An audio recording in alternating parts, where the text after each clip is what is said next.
Alrighty. G'day. Let's get going, eh?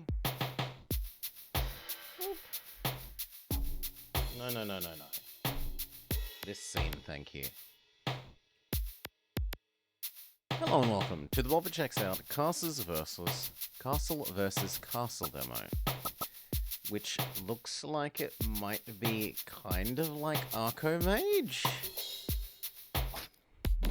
but a roguelite.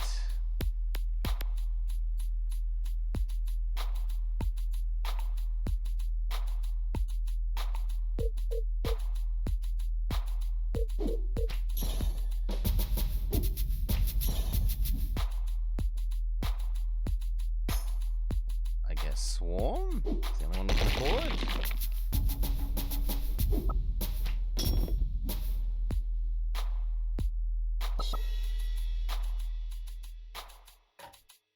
Hydrating wet? No, not especially. Increase our brick income?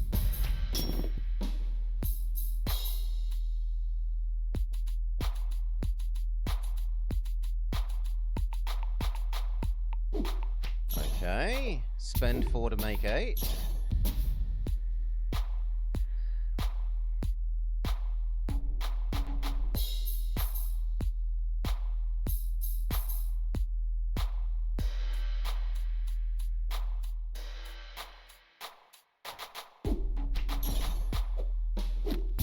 Cost the enemy some magic. Build our castle.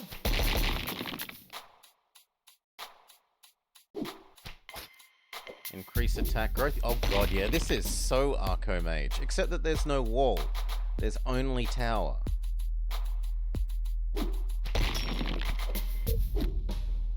Well, apparently you need lip gloss boss the level. Or at least so Google and whatnot think.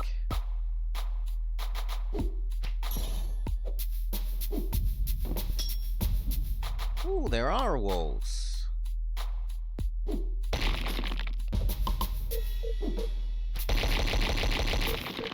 Holy!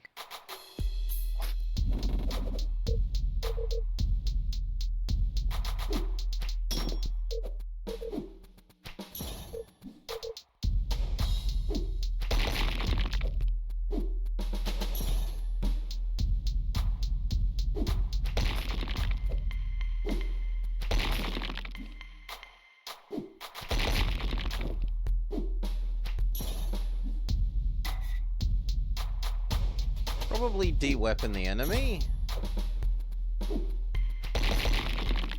And yet even that was not enough.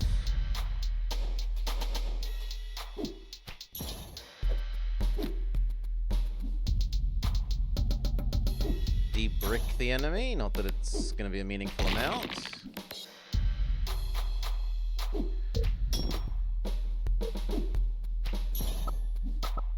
Well, I know this as Arcomage because it's very much like Arcomage, the card game in the RPG that I play.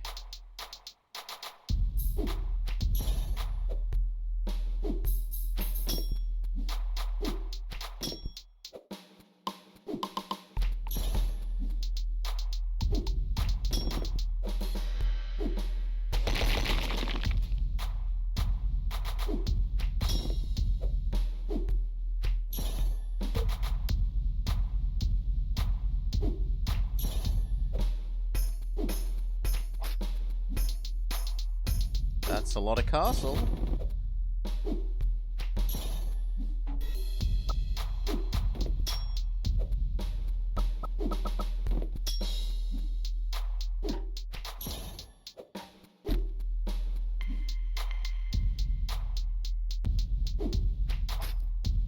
All enemy resources down. Okay.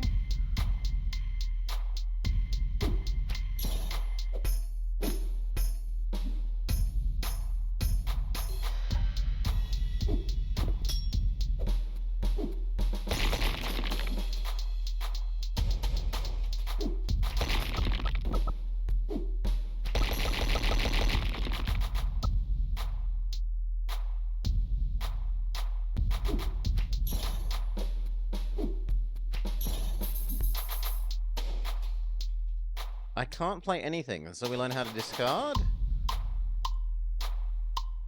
Yes, we learn how to discard.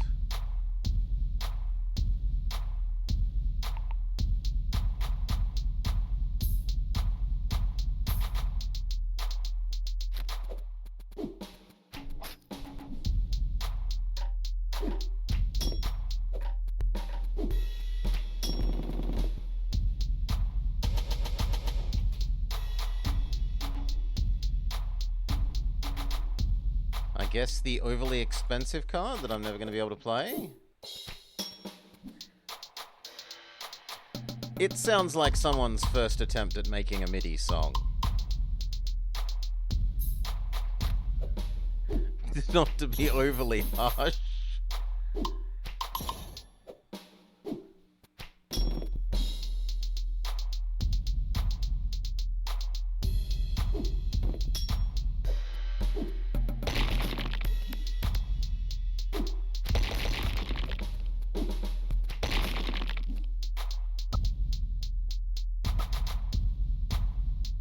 I'm not going to be able to afford that forever, so...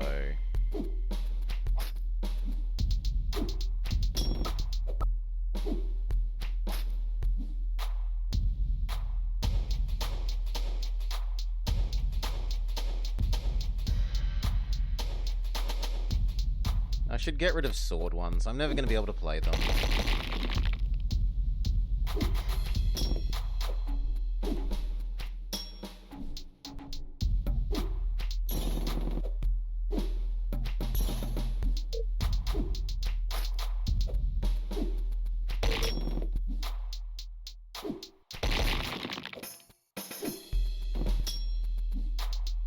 Okay, do the weakest attack I can so that it gets reflected.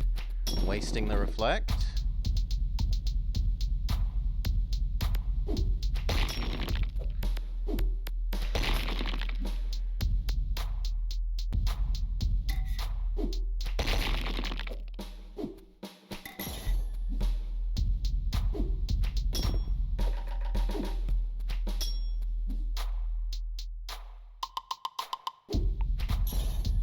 Nothing of use.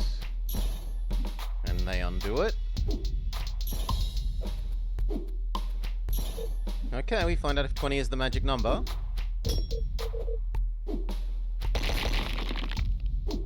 Twenty is not the magic number.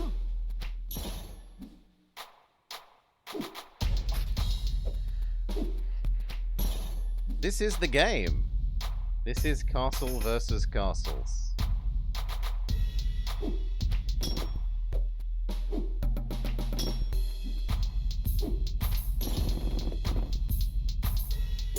Victory. Looks like 30 is the magic number, or maybe 25?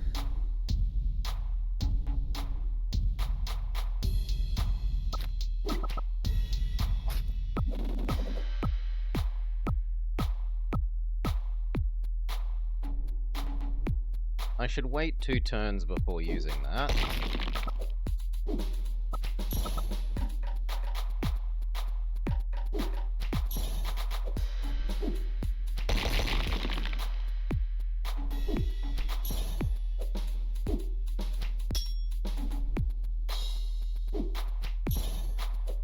Apparently we're a grow our magic income build.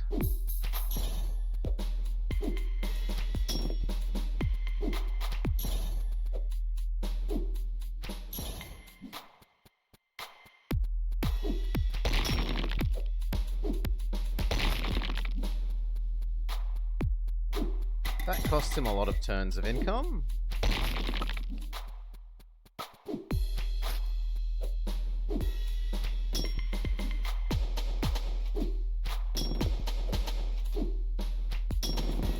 That was a big gain for one thing. Lightning bolt.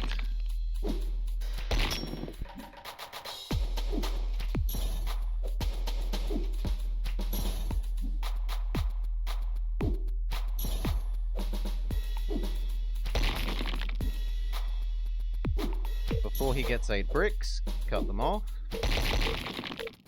So apparently not enough.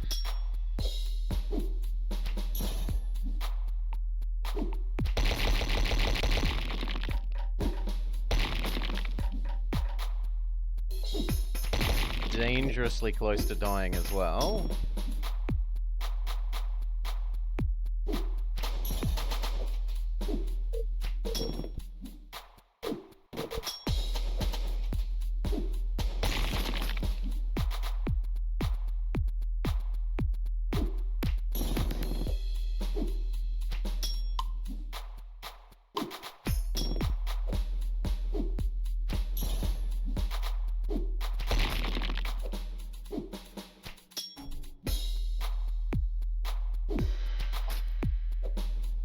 Oh, steal enemies' resources. Okay.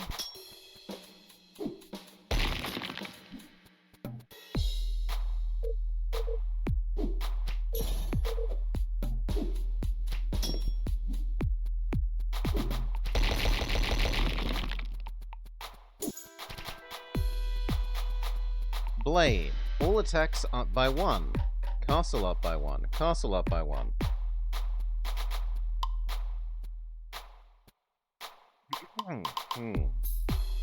I mean... Oh, this is a negative reward. Well, I'm not gonna... I don't mind starting with 1 less sword. That's okay.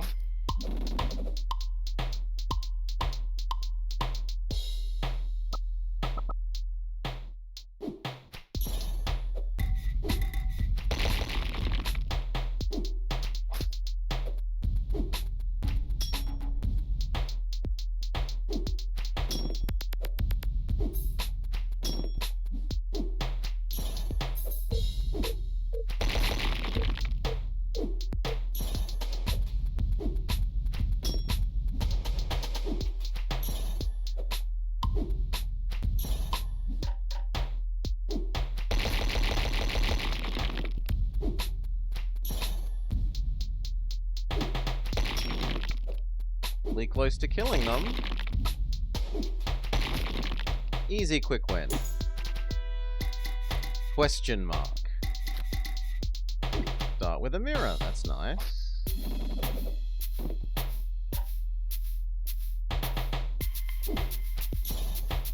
Resources into more resources.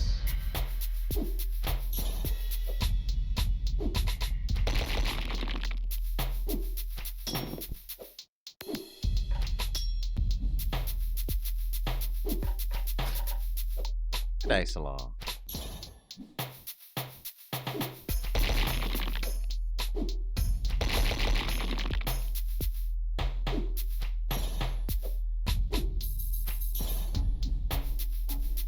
I kind of want to save up for the death robot.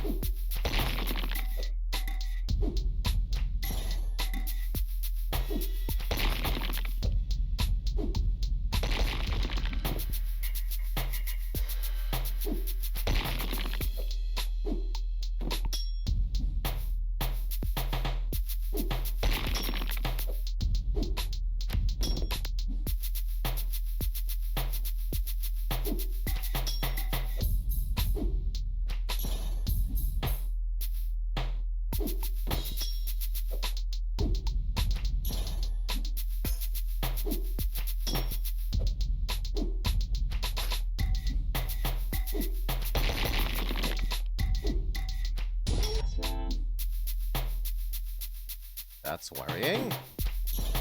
They have their own death robot.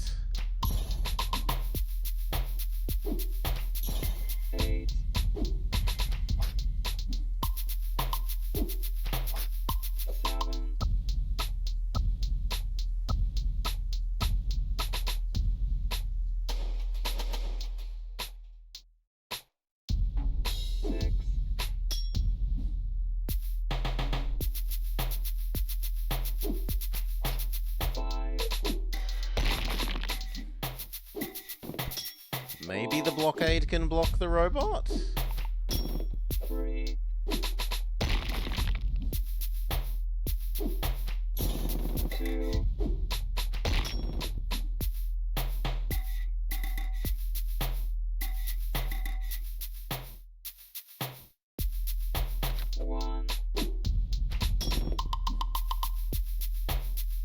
No, the death robot kills me.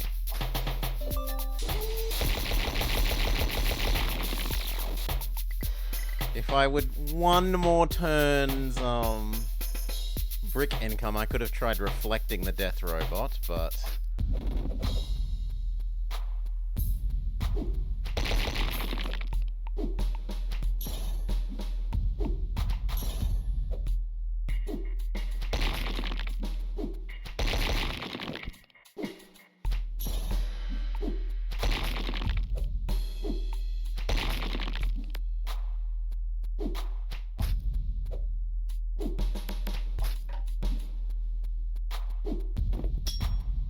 Death robot had no mercy. Death robot had no mercy.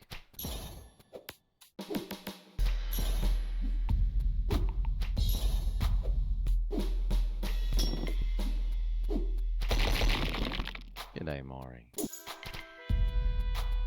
Choose the next two rewards, or... So it's the same thing. That's kind of not great. It's a fake choice.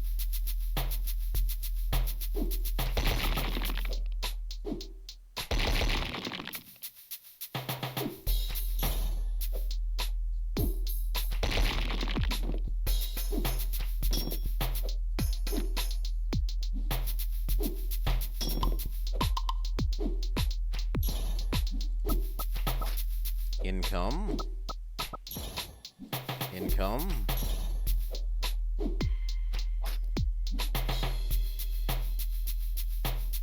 Deny enemy attack.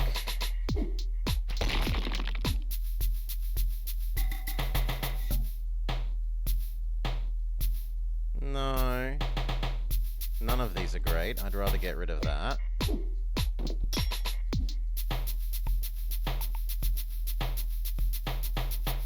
That's expensive, but it does work.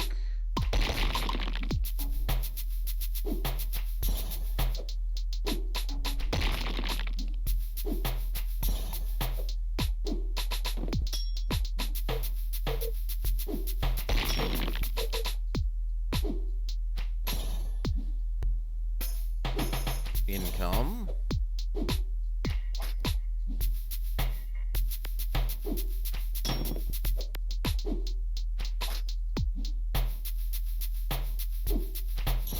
More brick. More brick.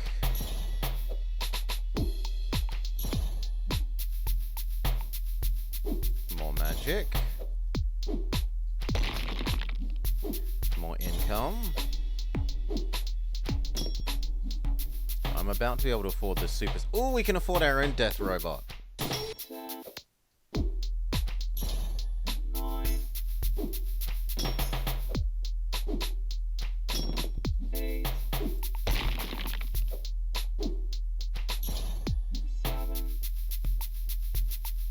I could kill him right now, but I want to win via death robot, so... Ah, we can also test if the death robot reflects. No, I cannot.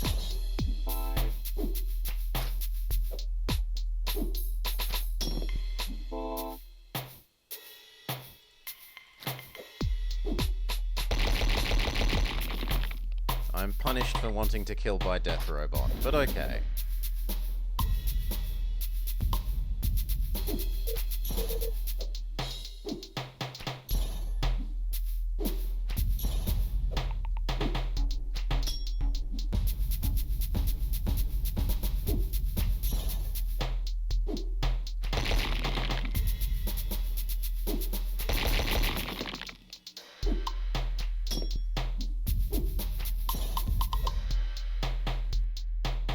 Income up.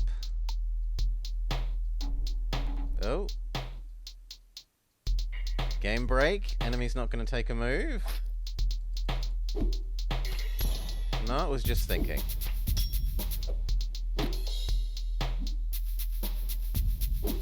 Two can play at the no bricks game. Death robot. Oh my god, the roadblock absorbs the death robot as you play it. That's... Well, now we know.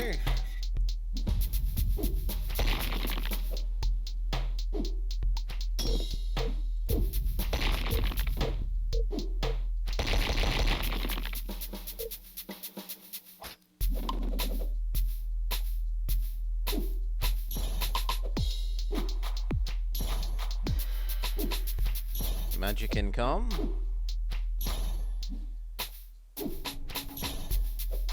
Bricks to do brick income.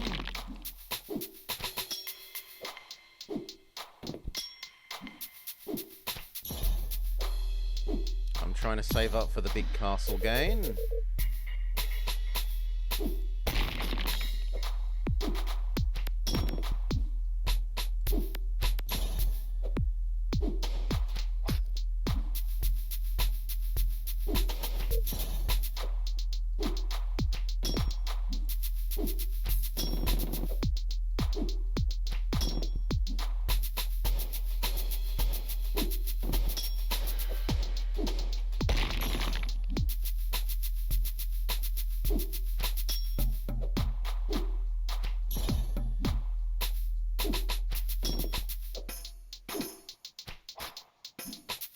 And win.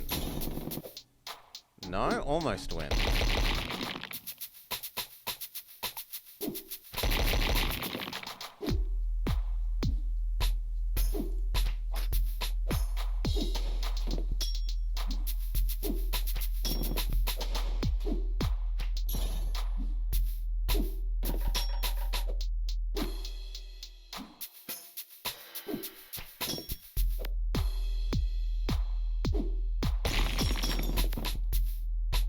Win. Hail chaotic good. G'day g'day. A positive reward. Swords.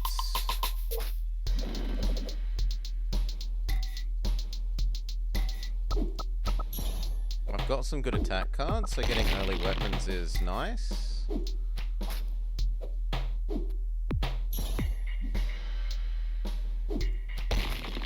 Bit expensive.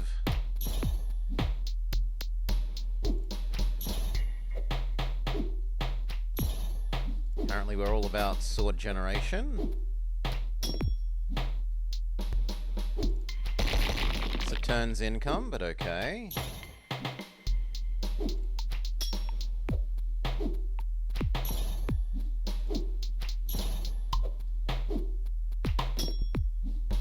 The enemy has a worrying amount of weapons.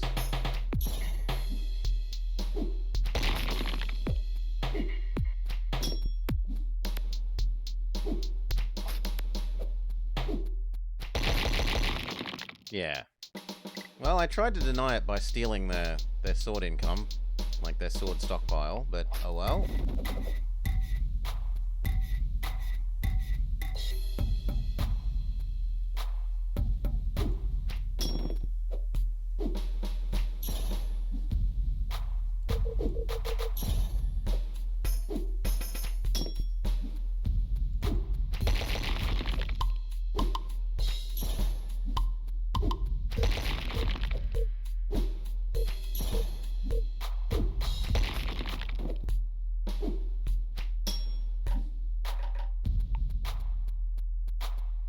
No, not discard. De-weapon the enemy. Re-weapon ourselves.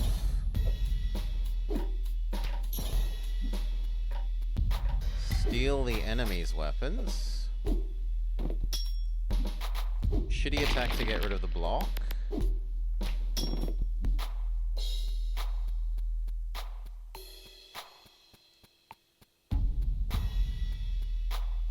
I don't want any of these. I mean, maybe summon more bricks so that I'm one step closer to doing this +1 all income thing.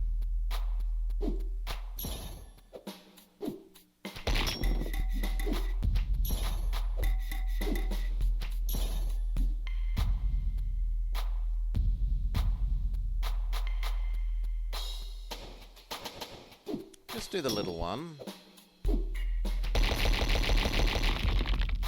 Whew. You know what? Maybe let's regrow that a bit. Mirror.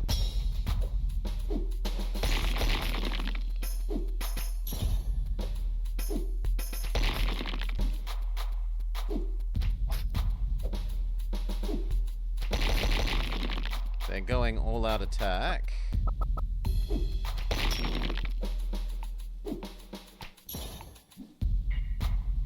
Two can play it that game. Boom.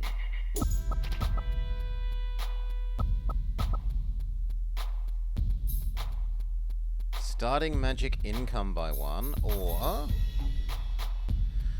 reward card. I think we'll try that. Does that mean I get 3 to pick from? We will see.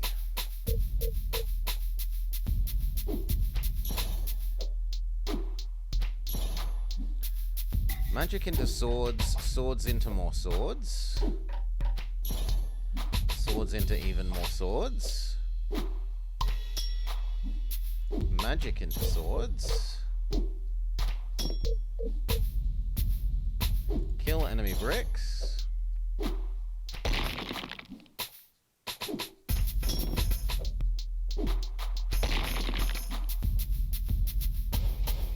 Kill enemy weapons. Brick income. I need a big expensive attack card. Hey also user. Thank you for the raid. Welcome raiders. We're checking out a game that currently in demo. Castle versus Castle. It looks like Arcomage meets Slay the Spire. In that they've added some roguelite meta-progression-y functions to what is essentially Arcomage. The goal is to either drive your enemy's tower down to 0 or your own tower up to 25. Welcome, Mastani. And to do that, you play cards. The cards have either wall, sword, or magic cost. You have income of each of those resources, and stockpile of each of those resources. The cards cast a certain amount of stockpile, and they have various effects like increase income, attack enemy, set up wall. In this case, I can't afford any of them. I'll get rid of roadblock.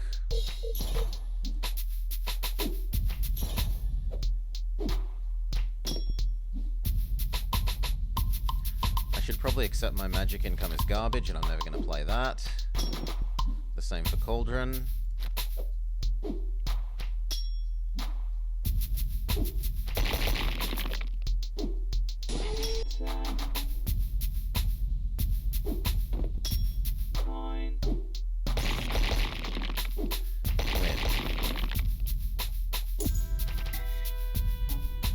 Yes, more, but we don't know what they are, so that's kind of bleh.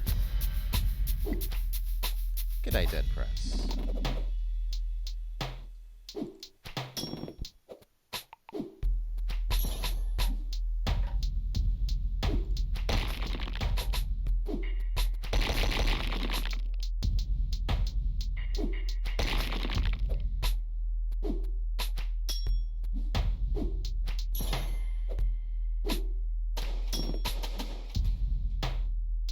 Nope, he's just got up to 8, so I'll deny him his magic stockpile. I agree with him that we should grow our attack income.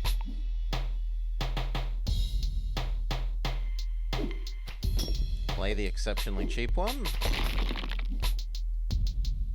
Kill enemy attack. Death robot, go.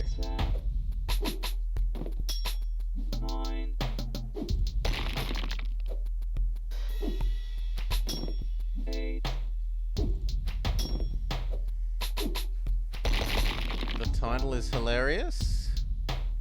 Castle versus Castle, or Arcomage meets roguelite. It is Arcomage.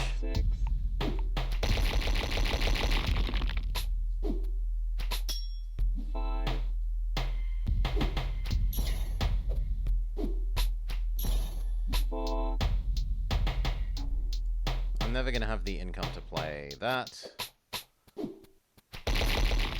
Except I'm killed before my death robot goes off. Try again. Magic into more magic. Magic into more magic. killing enemy bricks doesn't seem great, but it's better than doing nothing.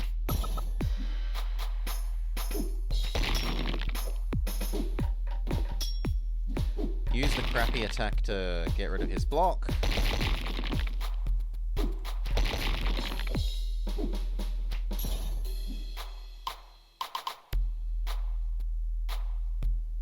I mean, it does cripple 2 of his resources. Ooh, 1 health. Dead. I don't know, I feel like this would be better if there was some sort of maybe more starting deck building aspect.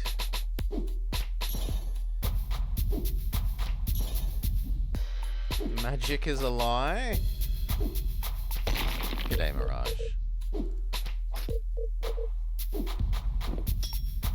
Okay, spend a crappy one if he's gonna destroy it. Magic income. I really need to grow my tower so he doesn't one-hit KO us. So we keep working on that.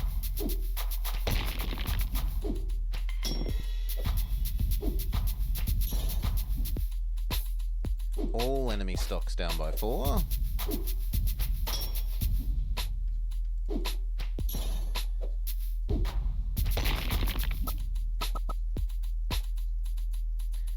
You think maybe we should be skipping more low-level efficiency things? I have more income generation than the enemy usually. So playing the ones that are trade your resource for less enemy resource feels like it cripples them a fair bit.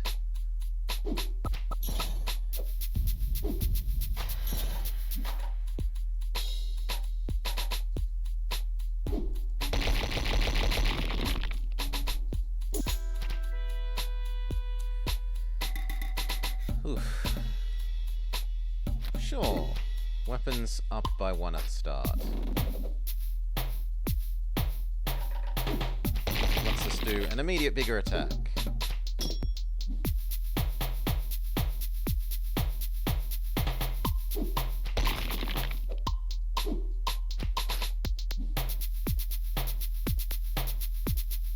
Let's lower that volume a bit more. Magic up. They agree with me. Sorry, not interested in the mirror.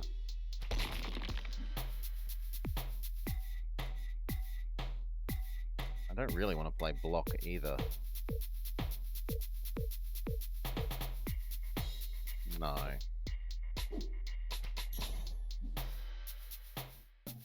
Two for 1 is good value.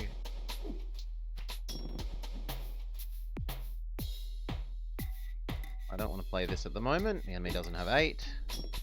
Now the enemy has 8, but their income is better than mine, so this is kind of a losing long-term prospect. Gods, that is expensive. But I don't want to be within murderable range. That is expensive, but I don't want him getting a lot of that. Magic into weapons. We might be able to afford big attack next turn.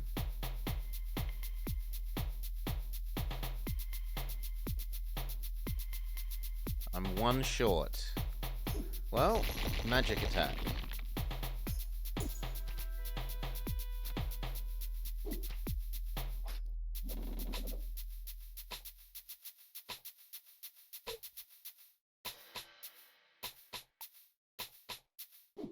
Weapons into more weapons.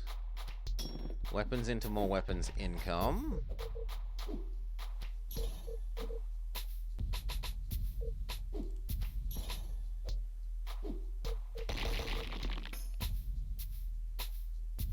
Ugh. More magic income. Getting a bit low. We'll play the cheap slow grows. Ooh. Ooh. Cheap slow grow. They're very close to winning. I guess I have to play my expensive ones.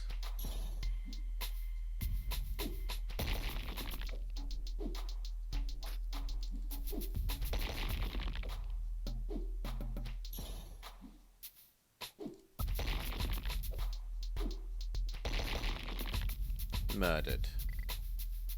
I don't know, I think this gets like 2 more goes before we declare that we understand all that this game has to offer, and that it's a little bit too...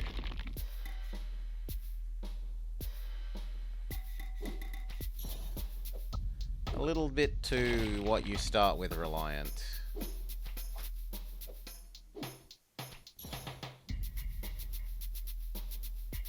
It's reasonably efficient.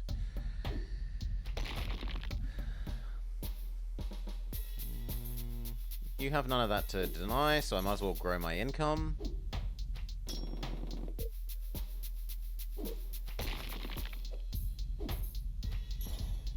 Play the low hits, because he gained a bit too much tower for my liking.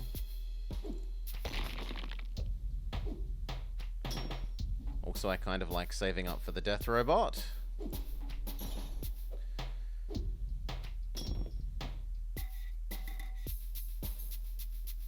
Yes, Dewalki. This is like Arcomage in Might and Magic. Yes. It's Arcomage meets roguelite.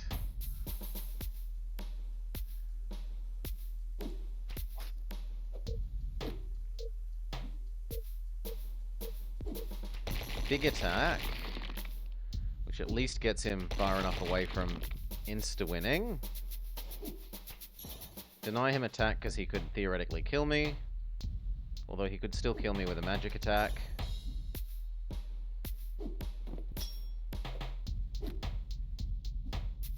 I did! I understood what you meant perfectly.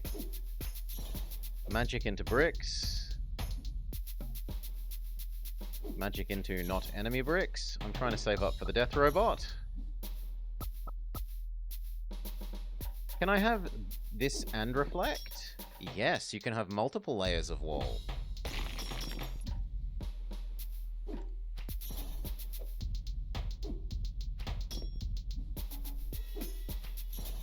We have so many swords, but nothing to use them on. At least nothing overly useful. That's nice and useful. 12 attack.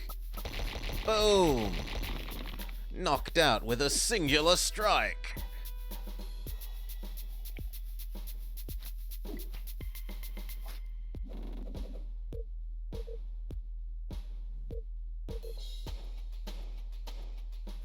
Magic into more magic. Magic into income. Deny enemy bricks as is saved up 8. They also say magic income. Magic into brick. Counteract whatever they do next. Hopefully it's a big and expensive. No, it was a huge waste of brick. Oh well. Inexpensive, because I can't afford anything else. Inexpensive, because I can't afford anything else.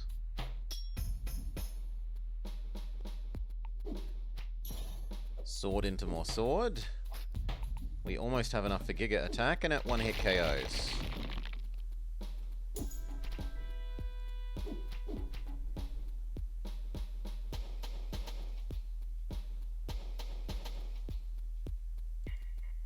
It's thinking. Come on.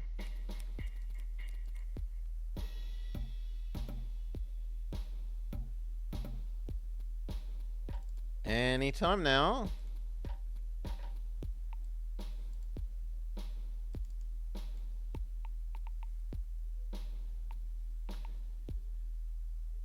It's not crashing, because the music is still playing and the little characters are still bit-bopping. But it might have halted. Yeah, we're gonna have to close it.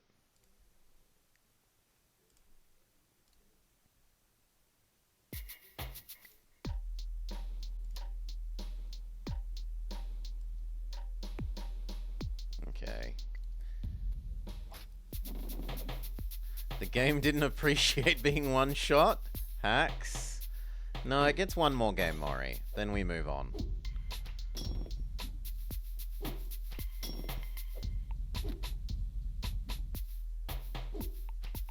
Magic into magic. Big attack. Almost one-shots the enemy. They're on the absolute verge of death.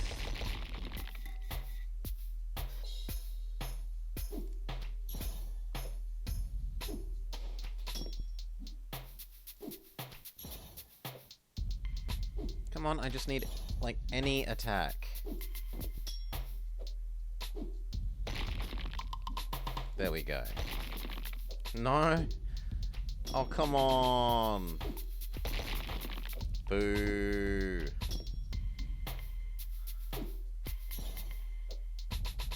That's a losing long-term game, because he's got more magic than me. But useful for denying them in the short term.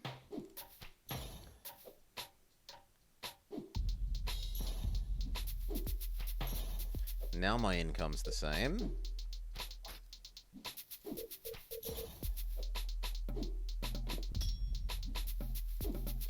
Game seeded? I don't know how it works for choosing what your starting hand is.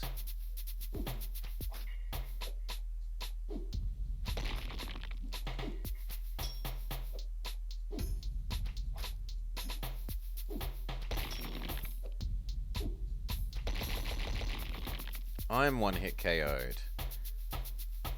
I'd like to know what this is, but it takes way too long to grind up this meta progression, so...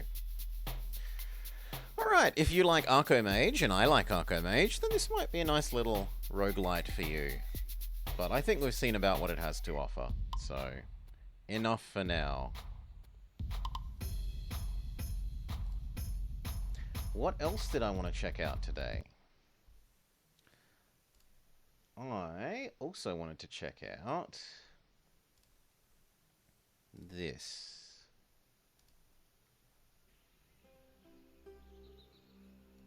English, please.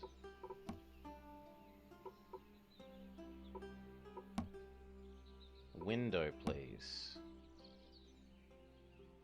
Sensible resolution, please. Alright. Capture game.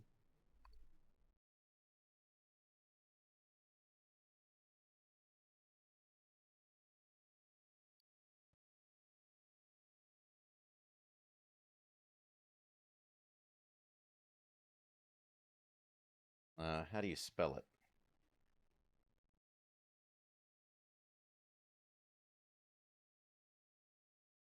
There we go. Alright. We will be checking out Forest Stygian.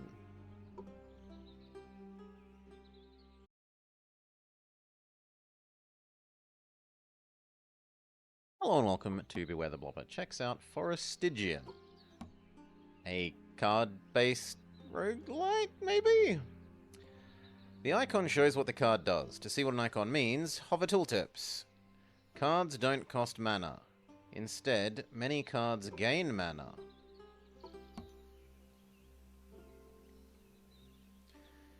You enter the run with this deck. Okay. We are only this person, and you unlock the others in some strange way. Sure. Every hero has 3 abilities. They differ by mana cost, damage done, and area.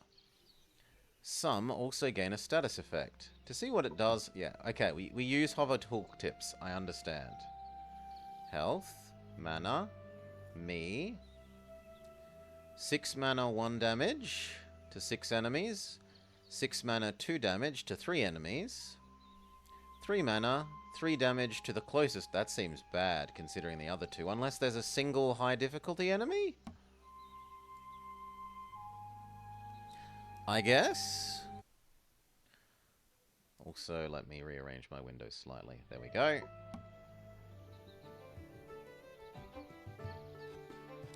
So it certainly has much fancier graphics than the Arcomage clone we were just looking at.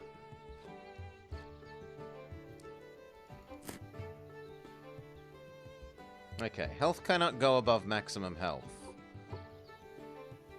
Live and learn.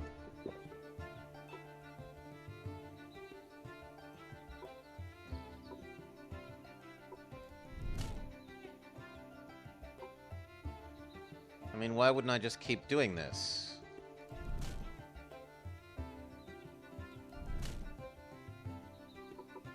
And now I need 3 to the nearest 1. They all do no damage, because I killed the ones that were going to be doing damage.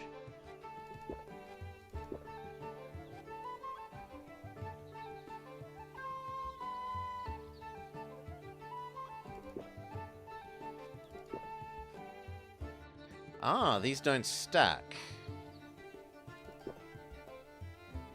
That is unfortunate. And I think I just have to take the rest of the damage. G'day, Amel.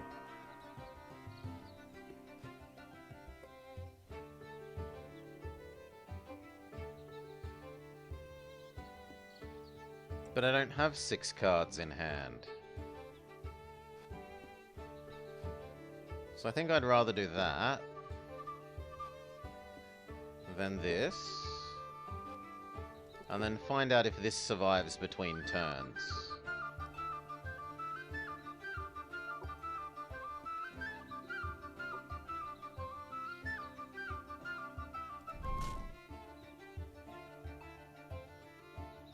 I can kill the nearest one.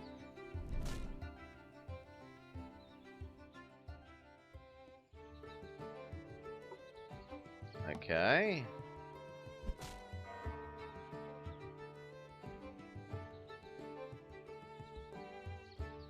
I mean, the hands have the correct number of fingers.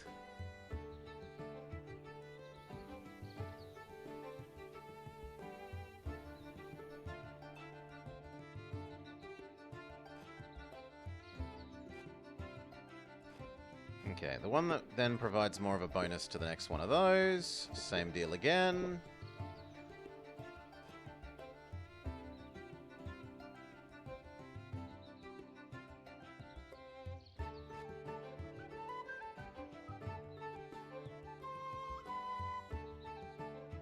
I guess we're finding out what Fury does, or... this, then multi-1 damage. And live with taking 2.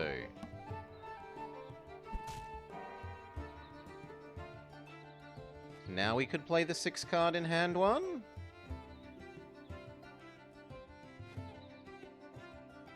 Yes. So much health back. More mana.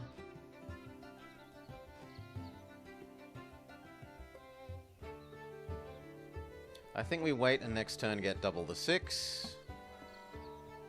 Oh, those get discarded every time. Well, that hurts. And that didn't give me...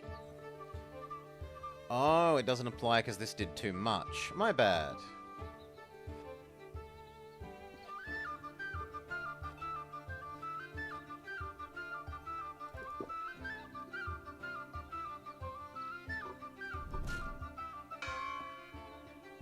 Round victory. Okay, and then apple or mushroom. More max mana.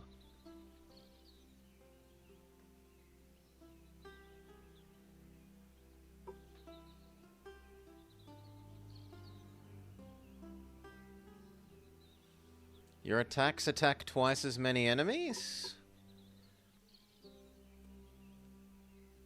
Or the super mana one, but one ability... your ability reaches one more enemy. I don't know, I like the one that sounds like it generates a small mana per enemy killed.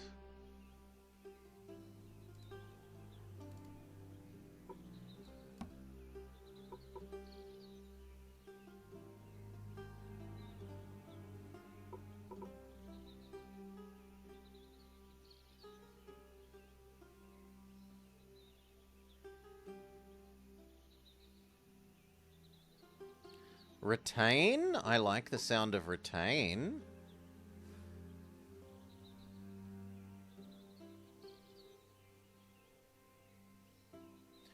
This sounds like it's permanent for the fight.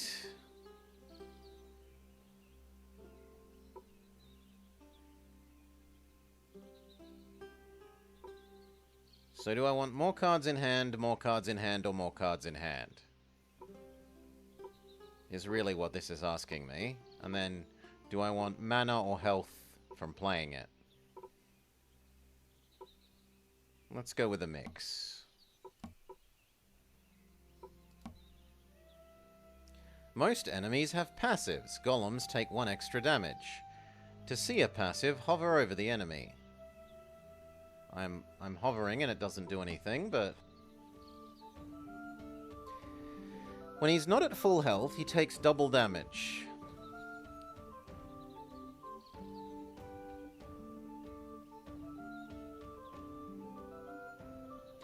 When he takes damage...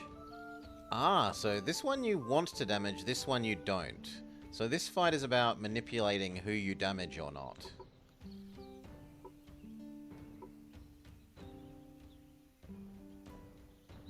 On the other hand, I can do 3 of these and kill all of them.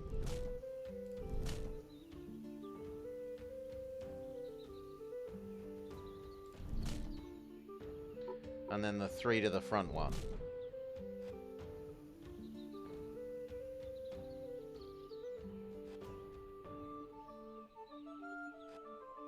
There's no reason not to play these, as we've discovered that they always go away anyway. The mushroom goes away all the time. Well, that's sad.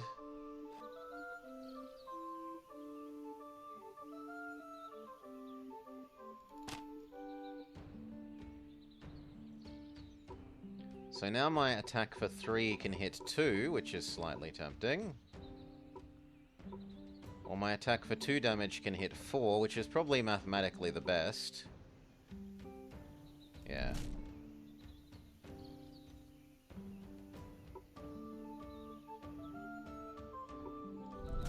Kill leading pig. The multiplying thing. The multiplying thing.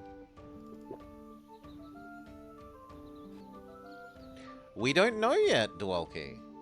I think that this means that this ability sticks, rather than the card, but we'll see.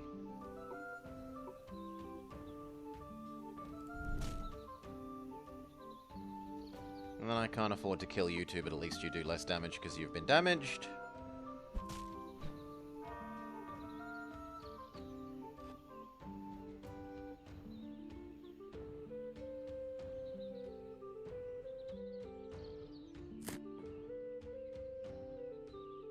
I have no damages.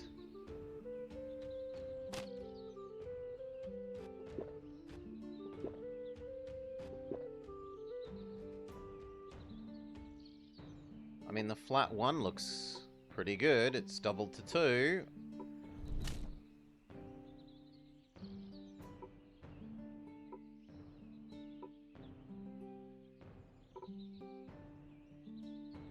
Yeah, I'll do the cheaper one. Twice, goodbye.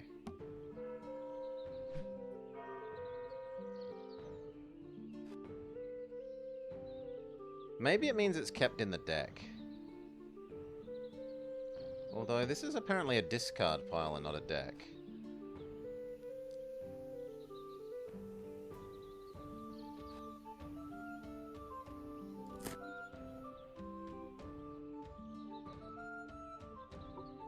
I can kill 2 enemies with it and get my mana back. Trophy. Gain mana and status based on your health. Or grape.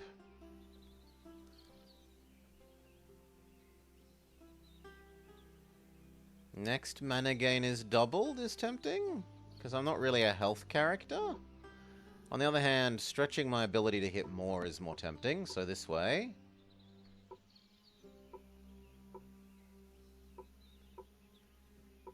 This one offers an intellect. What's the difference? Oh no, they're all one intellect. So it's, do I want more health or...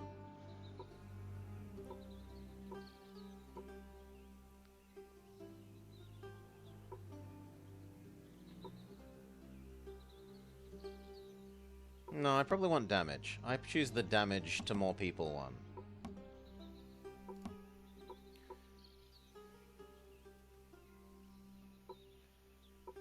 All of these hit one more enemy.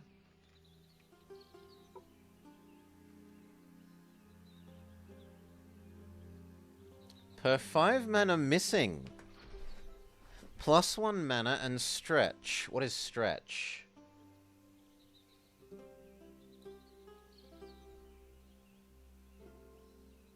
I don't get to know? Oh, stretches the hit further. Okay. So this makes it really good to... Yeah, that one seems like the winner.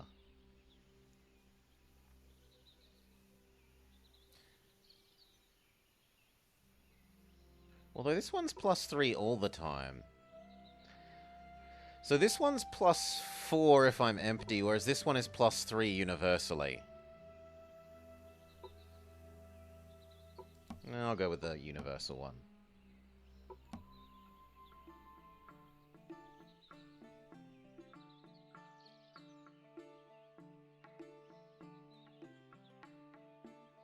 Okay. Our enemies all here take extra damage, so basic damage attack seems good value.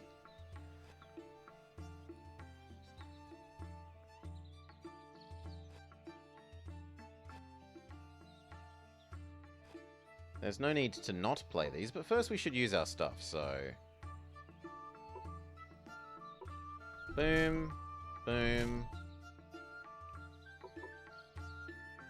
That blows up. Or... No, I think just keep doing the flat ones.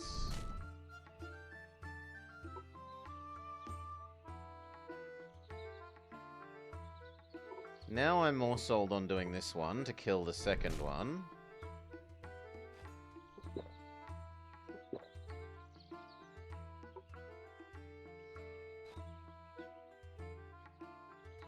I don't need the health yet.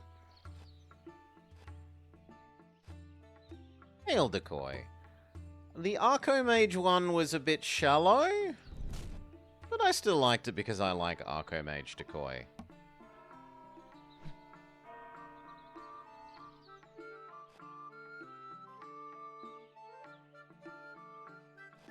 Here's the universal one.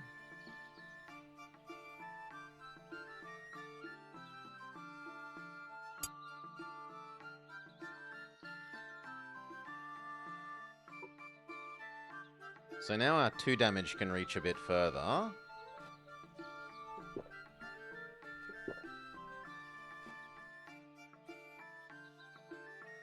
We'll find out what intellect does. Okay, intellect is more max mana capacity.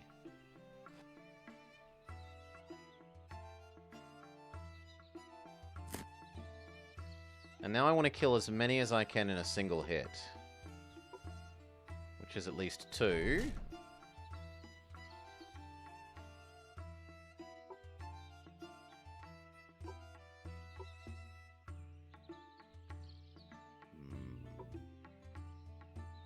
Yeah, that gets rid of a lot of saucer damage. Now we're down to only 1, and we wait.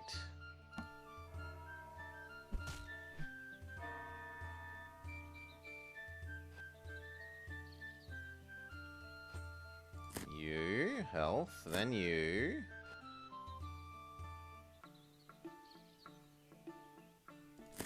Then you, and then all our mana gains. And now, which ability do we use? We want to kill as many as possible in a single hit so we get this harvest thing.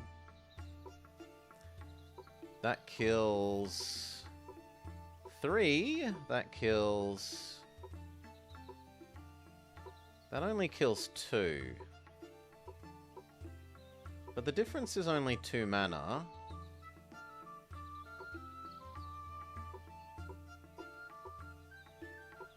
No, that does the damage more flatly. I'd rather have the enemies be flatter than that one. And I guess the single target damage? Win. Prisms. Gain mana and status based on mana you have. Gain more mana when you gain mana, or gain a status. Next status... Yeah, let's find out what these are. Status and the stack thing. I like the enemy... mana per enemy killed, but I also like my reach further. I'll go with the reach further.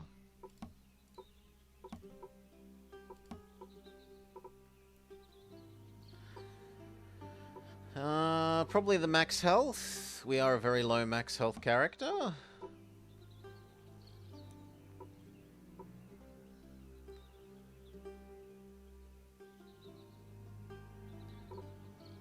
Or the retain. No, I think the retain one is... So then, health retain or mana health or mana regen retain? I guess mana regen, because we are... That's how we deal damage.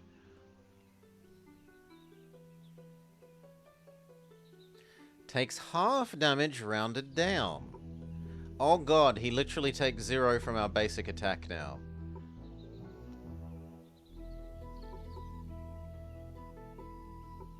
That's not enthusing. Okay. Extend this one further, but first I should actually attack with something.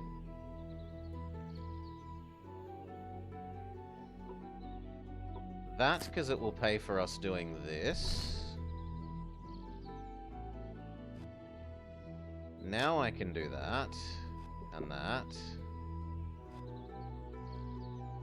And these I should hold.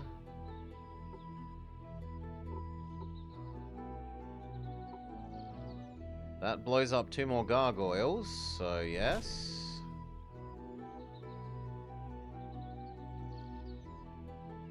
But now we've got so many knights that I can't really hurt.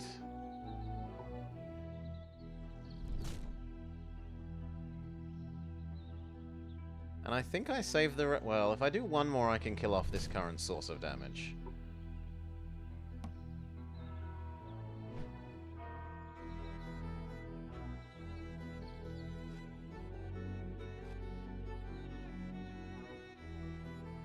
I feel like I really want to stretch this a bit further.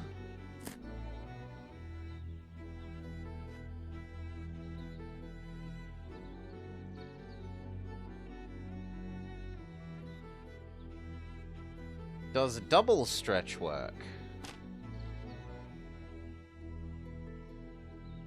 Yes. Now this hits almost everyone.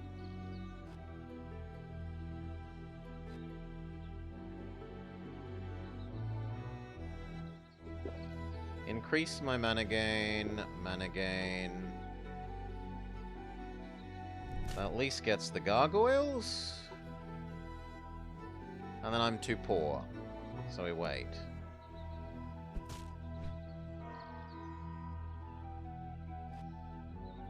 Stretch.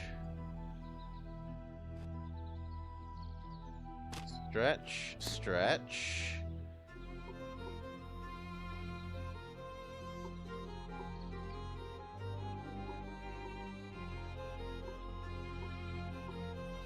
Oh, it doesn't stack the way I would want. That's a bit disappointing.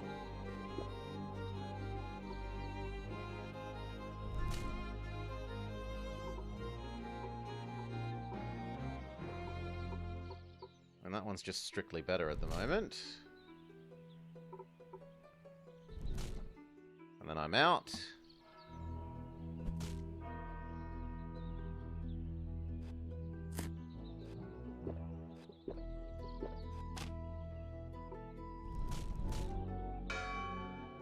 Victory. Vampirism? Vampirism. Coming off of Dungeon Crawler, Vampirism is OPOP, so very tempted Vampirism direction.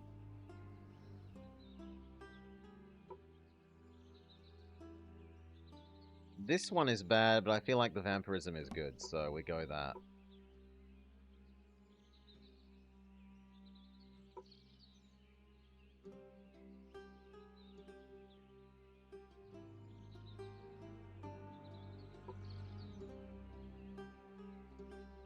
I don't need more stretch. I feel like I have enough stretch. So do I want damage per cards in hand or mana back? I feel like I want mana back.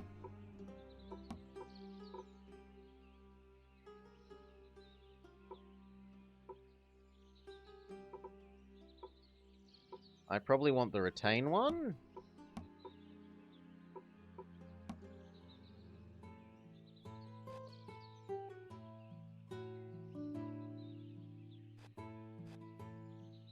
Stretch. Now, what are these things passive? When he would be hit for 3 or more, he takes double. So the single target stuff is really good against these guys. Whereas the 2 isn't, so boom. Stretchy 3 damage becomes insta-kill for those 2. But my stretch is now spent.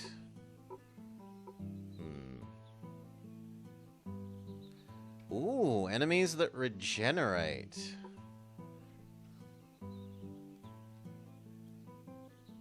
You're just frantically crazy cat lady throwing plums at the enemy? Oh, we're eating them. Okay.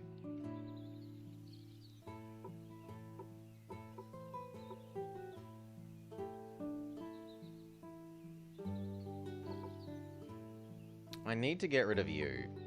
So 1, 2. Now I can hit number 1 for double damage per hit.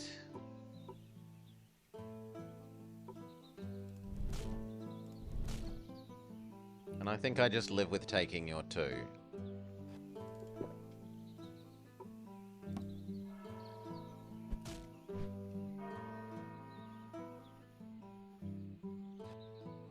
Stretch. Mana per kill.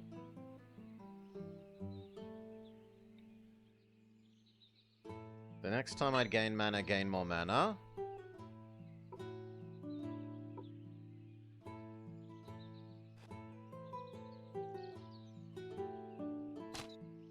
Conditional stretch.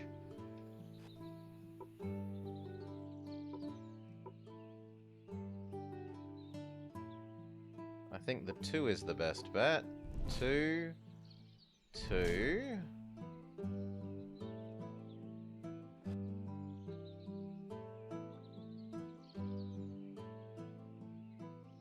I can take 12 damage, that's not so bad.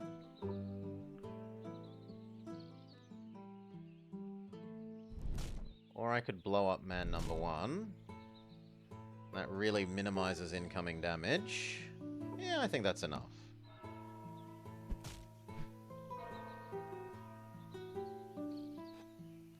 Stretch. Mana per kill. Max health. No, it only did actual health. I currently die.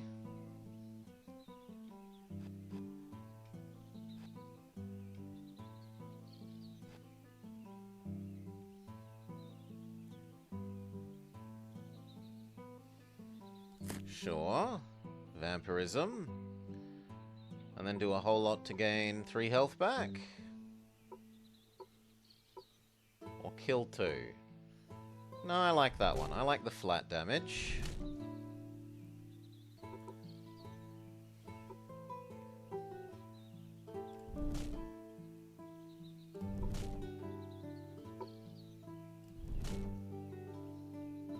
Okay, mana, mana. Wait for next turn.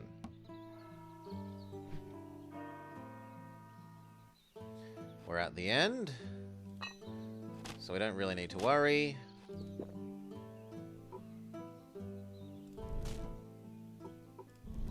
Win.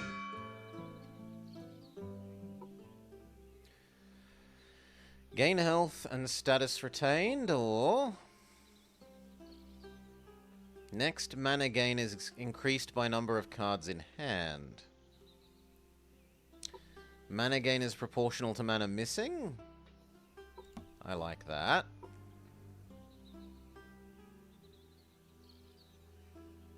Although it looks like it only is going to trigger 3. That's not so useful, I don't think. I do like the stretch, and this has the lowest... Like, this has the highest ratio of missing mana payoff.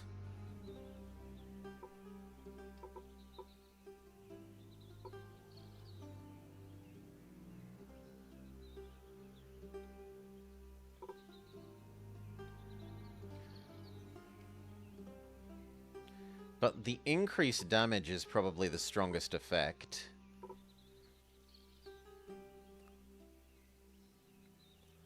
Like, it's going to be plus 3 damage. If I multiply that across my wide attack, that's a lot of gain.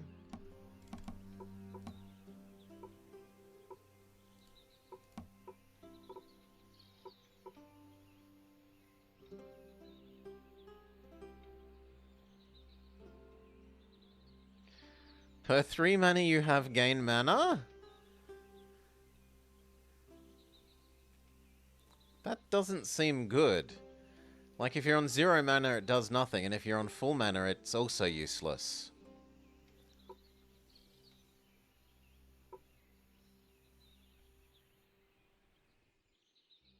I like the retain.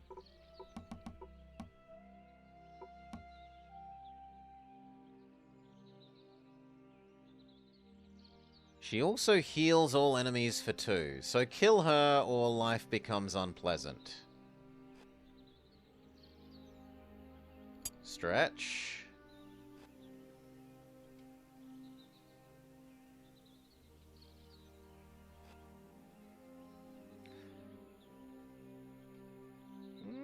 I don't think I need that yet. This is useless against the knights. That, then the harvest one, then that again. Because at least then that it pays for itself. If I do that again, I at least get rid of one of the healing ladies.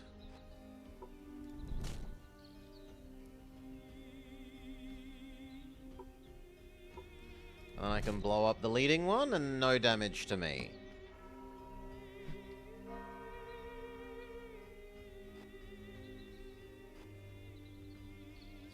Per mana missing.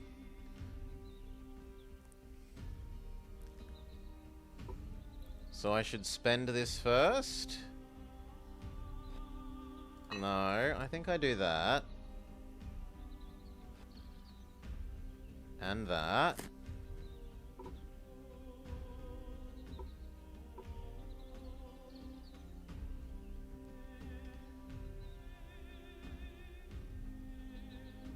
I die if I don't kill at least one thing.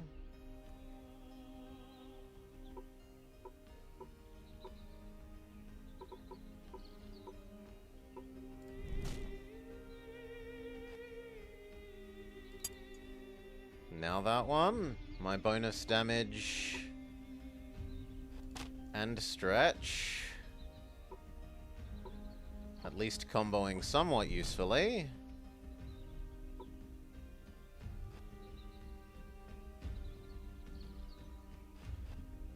Do I start spending? Oh, I'm not low on health.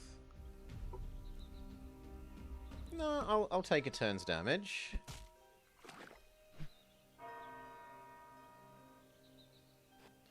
I probably want the vampirism this turn.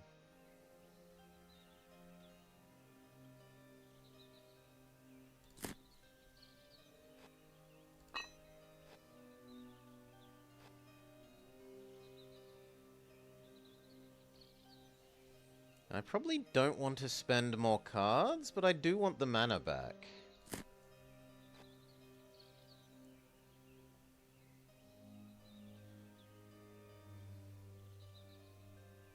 And this doesn't reduce our multiplier thing, because it's per 3. So I'll do that to gain more mana.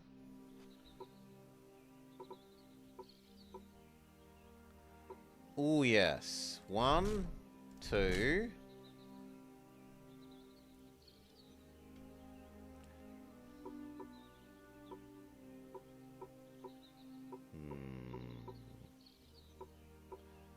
That will kill 2 of them.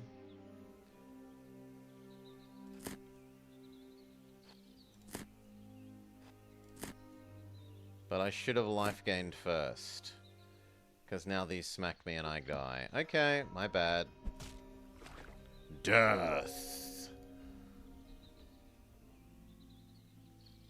This shows you what you'd bought.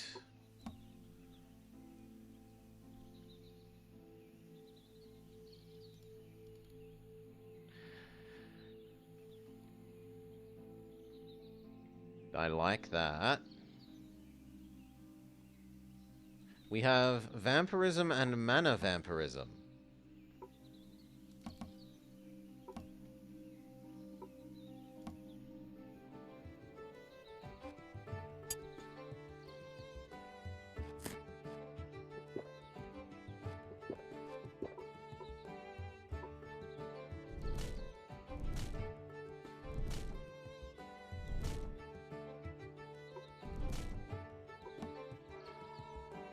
It is a bit... Well, we'll see.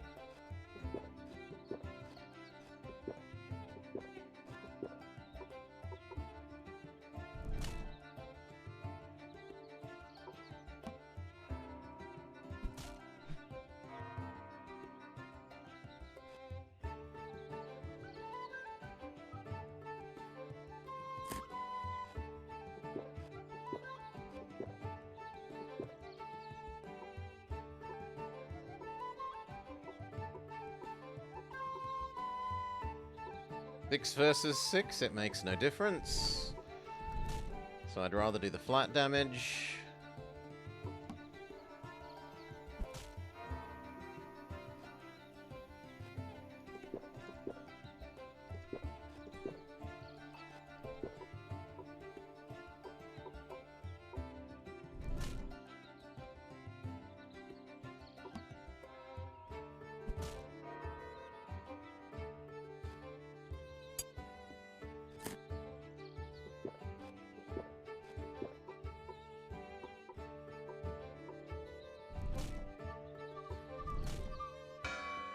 Close win. If you're going to use them, you should use them first. I'd hoped not to have needed them, yeah.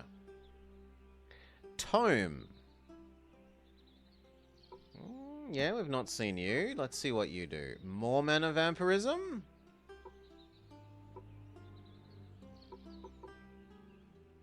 Hard to argue with Mana Vampirism.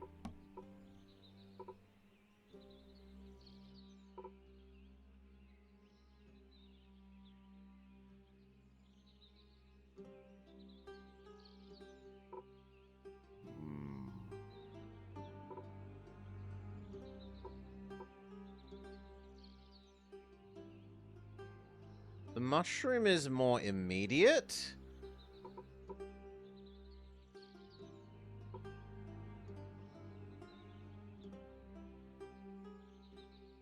But this is like so many more times payoff.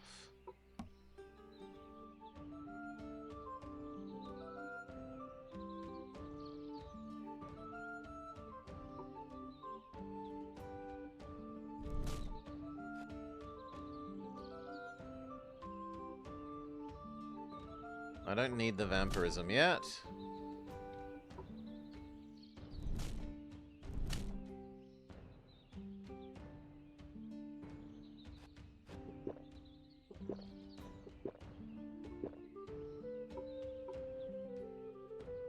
And I can only do one attack now, so it's not worth doing any.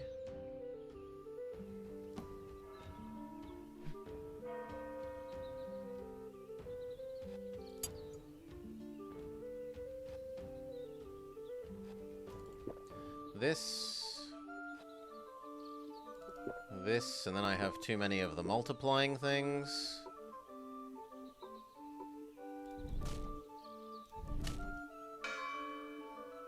Masterpiece victory. Flawless victory. No damage taken. Mana and stretch. Life vampirism. Card-based health gain. No, mana vampirism is the win. And then stretch. Max health. Heal retain. Heal retain, but based on how many cards you have in hand. I'm not a card in hand deck. I'm gonna go the celery.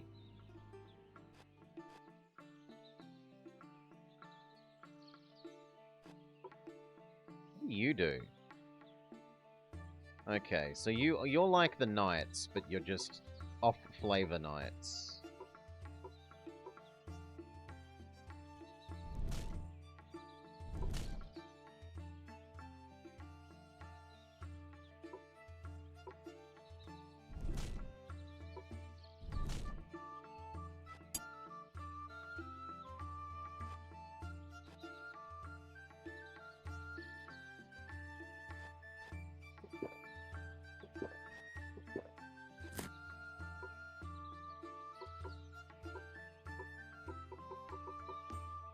Slightly better.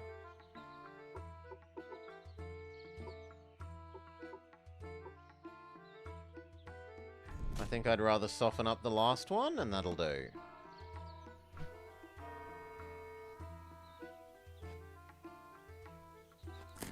Max health. Mana vampirism. Gain mana, gain mana, gain mana.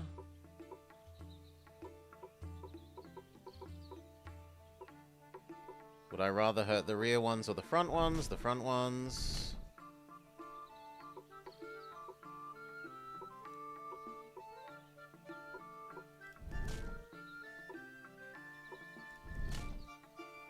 Now I'm out of mana again.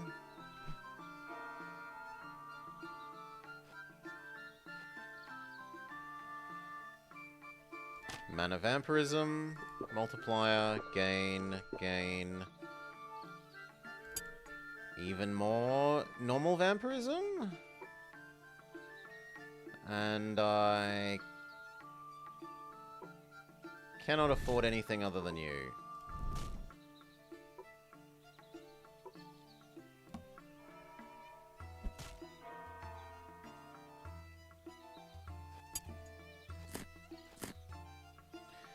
Okay, so the celery is less useful than I thought, because it's hard for us to actually get the health.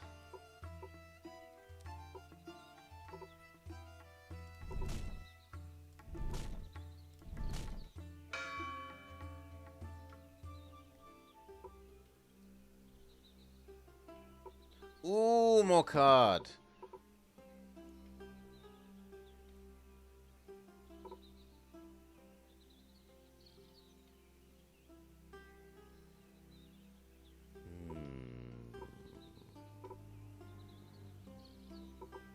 No, I'll take the hit twice as many, like hit infinitely, and then card gain. Gain hope. Next turn. No. Obviously, it's got to be the draw an extra card, retain, right? I want nothing but this. Because this redraws itself and gives you more health next turn.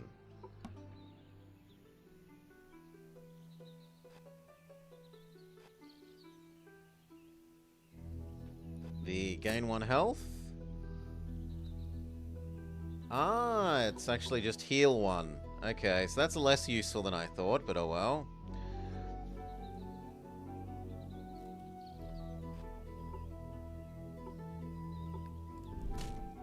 The cow people?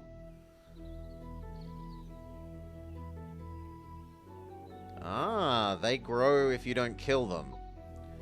Alright. So cow people must be OHKO'd.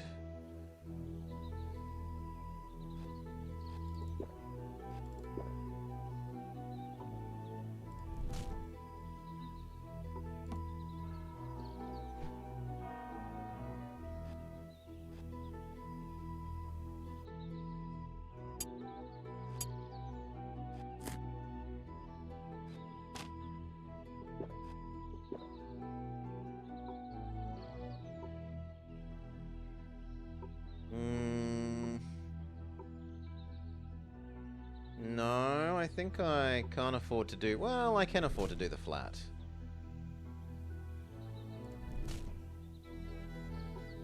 But then I have to not do the flat. There.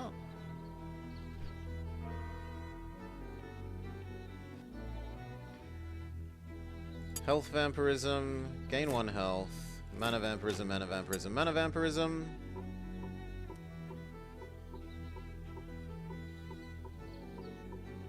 I think that one's the best. Because it doesn't waste as much damage.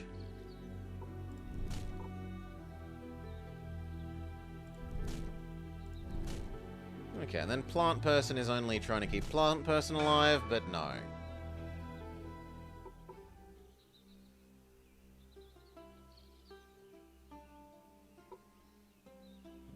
I like the double damage one, but I also do like the mushroom mana gain. On the other hand, we have the silly celery, so we'll go towards the health thing.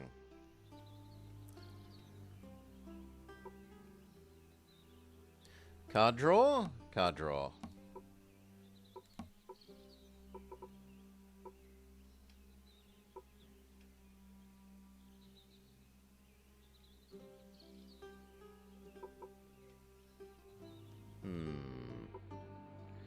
I mean, both of these are retain. But I don't think I want to be based on cards in hand, so I'll go with the non-cards in hand retain.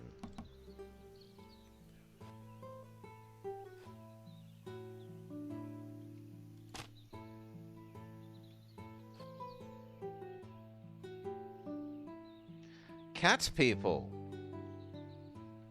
These are the opposite of the ones we just... These are the opposite of the cow people. They get weaker the more you attack them.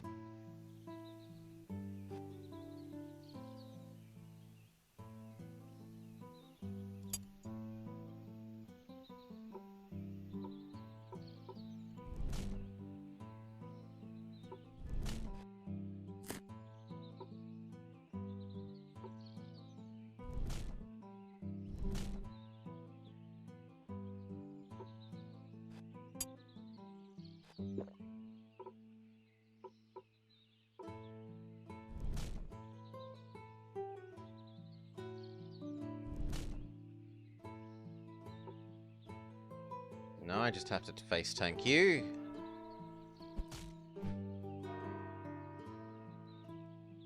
Max health. Mana vampirism, retain. Just play everything. We aren't a retained cards in hand deck. That's stretching across everything and doing double damage is pretty schwick.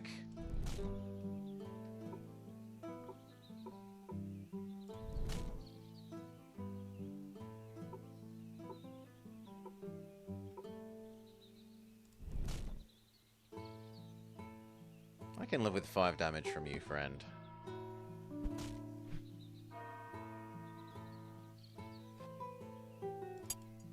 Gain a health and redraw. Gain 3 health. Mana vampirism. Reach. Mana vampirism.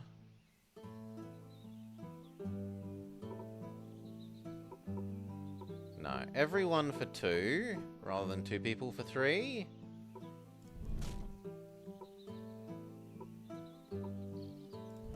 Get rid of the knight.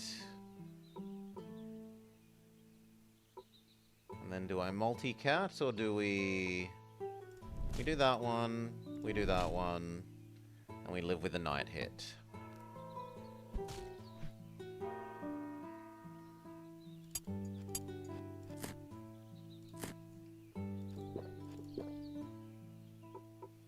And we just face burn whoever's up front.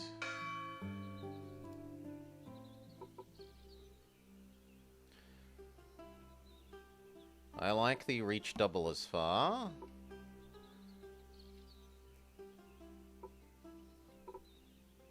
No, not damage when it's based on... Get mana back or get health back. mana.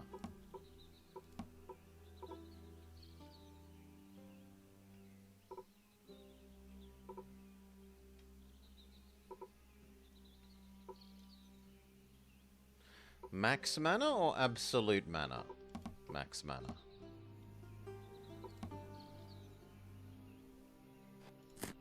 Max health. I die if I don't kill at least one.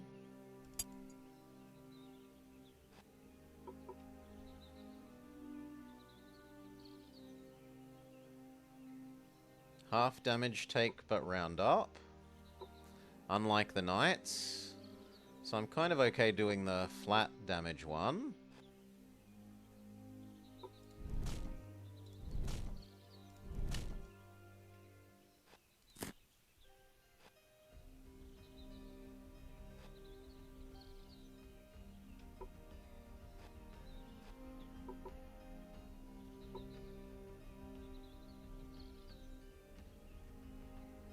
That and then 2 3s.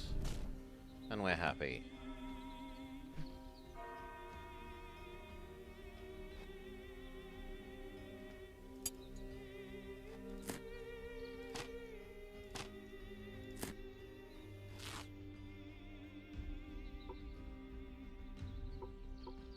This being 2 damage to one is pretty about as good as we're gonna get.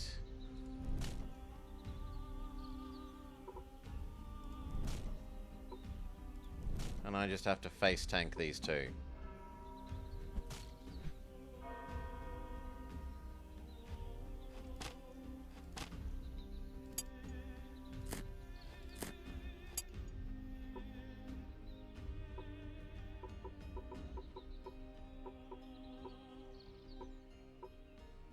I like that, it gains me the most mana.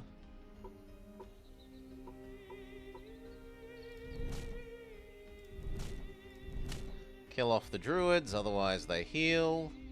I might as well let you heal and then smite you next turn.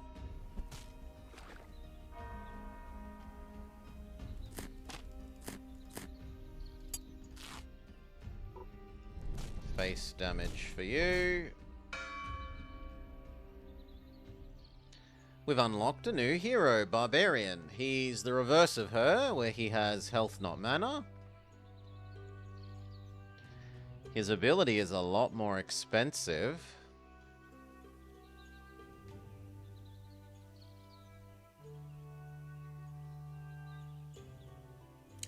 Ooh, but he has a combo that raises his damage.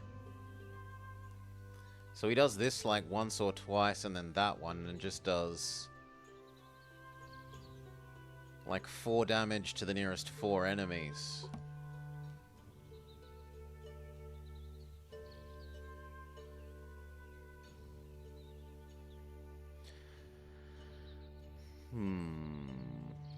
Gain a max health per defeated enemy? Yes. Oh, we won! Okay. Sure. And we can pick him? We can. How do you choose your difficulty?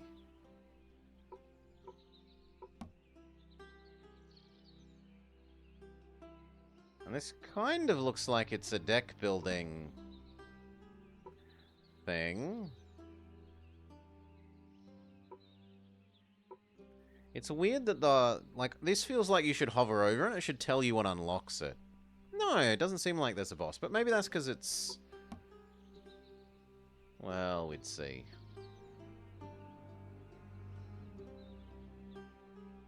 Ah, here we go. Sure, we'll go up to the next difficulty and we'll play with Barbarian Man.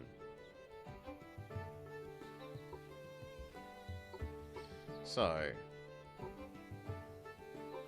There's no need to boost our damage per thing. There's no need to boost our damage per thing.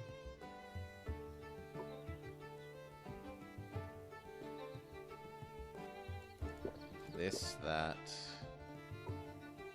You. This, that. you. This. And then we take 4, but we'll live.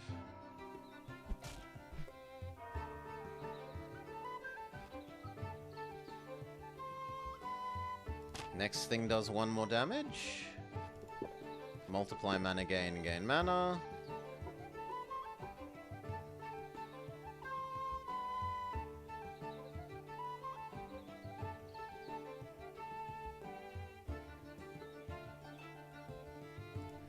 That. Well, I hope you're enjoying your time off, boss. That. This. That. And then smush the first one, or flat? Also, we should find out whether this sticks between... Does this stick between,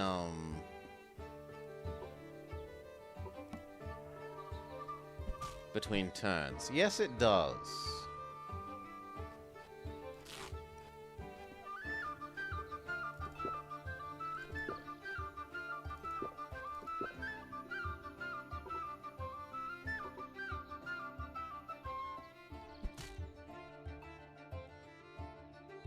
And now I'm out of. Ouch. 4, 8, 9, 10, but we can tank it.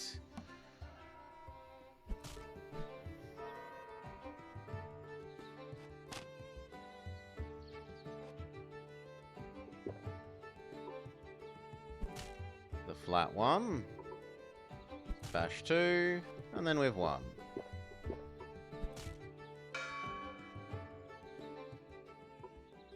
Do we want to gain mana and stat? No, that sounds terrible because we have low mana.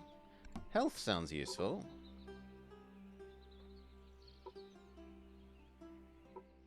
Stretch or... No, mana leech. Our trouble is that we run out of mana. And then... The next time you lose health, gain half your max. That seems absurd.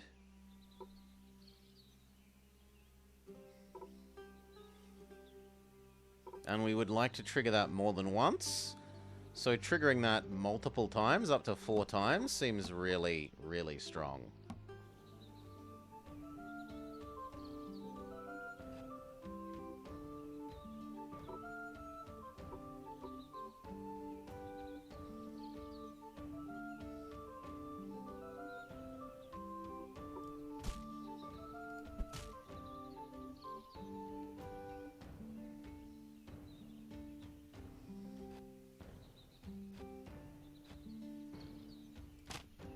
I want to get up to full mana so that I can trigger this thing.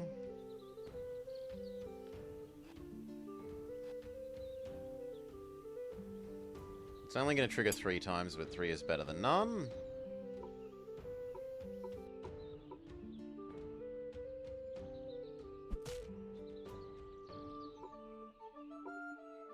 I kind of really need to start thinking about taking out the guy in the lead.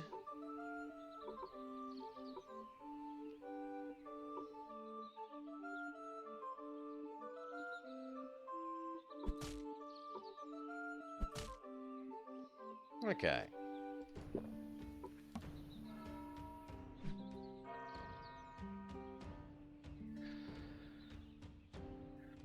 That's not how I read it.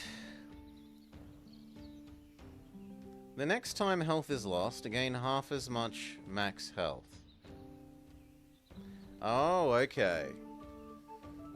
So that's different to what I thought. That is much less powerful. Still useful if you've got a way of healing it up.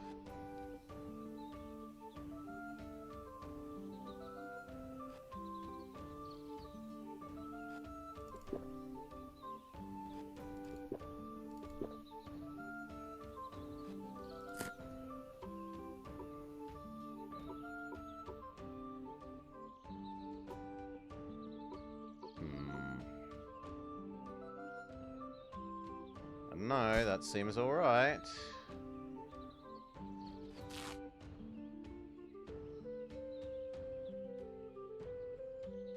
I'm gonna take a fair bit of damage to the face here. Yeah.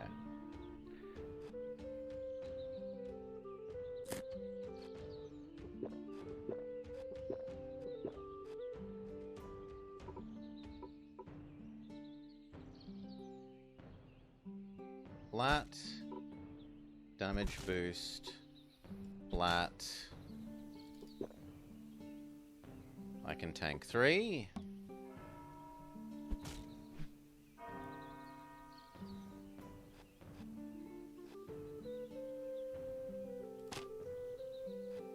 Now I need to fill up my mana so we trigger this more.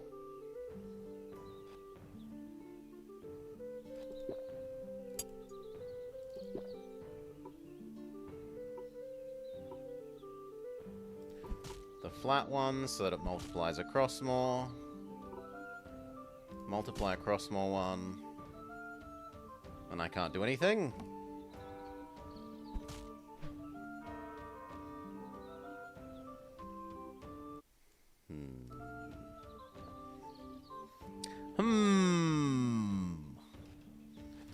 I mean, I need the health. That's only useful once I have mana.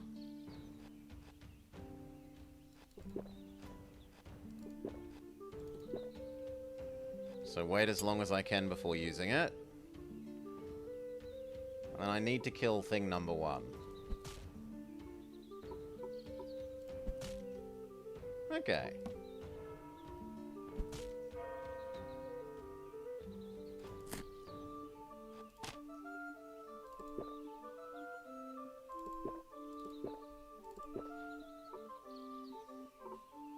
Donk, win. But we didn't exactly have a lot of health left.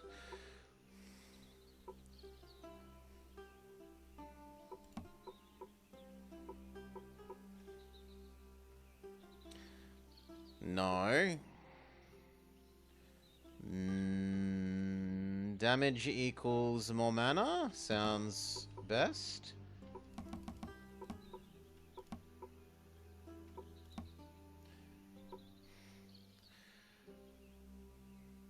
And then it's got to be one of the retains. Is it heal or is it stretch? Stretch? They're both stretch 1. So basically it's, do I want 4 health or 3 health, 1 mana?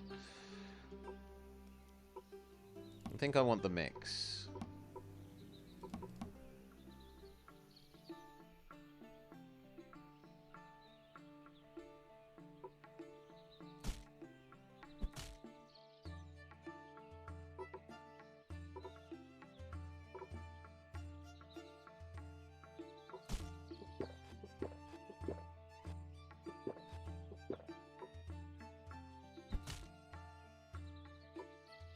And absolutely face bash you.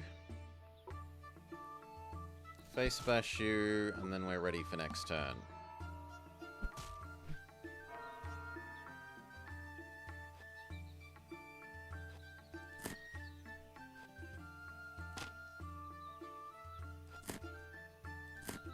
This goes last because it multiplies based off recovered mana. Are any of these mana positive? Alas, no. So it doesn't matter.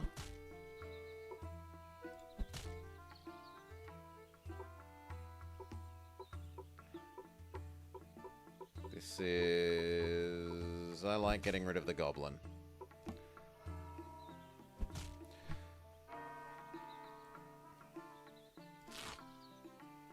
Mana vampirism, stretch, gain absolute mana.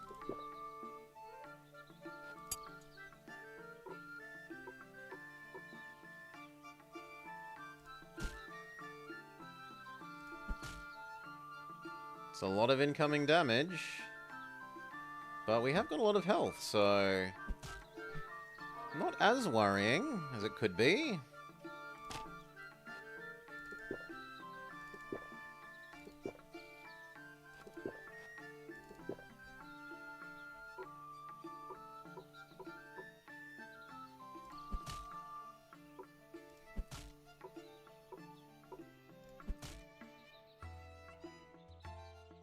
Yep, we live.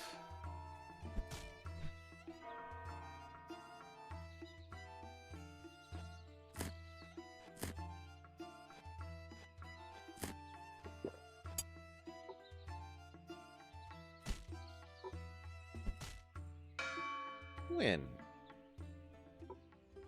We definitely need more absolute health gain. So this way.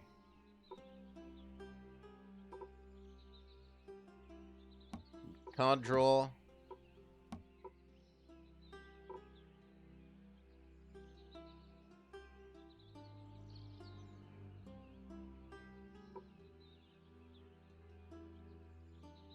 That's not useful because it's per card in hand and we're not a card in hand deck.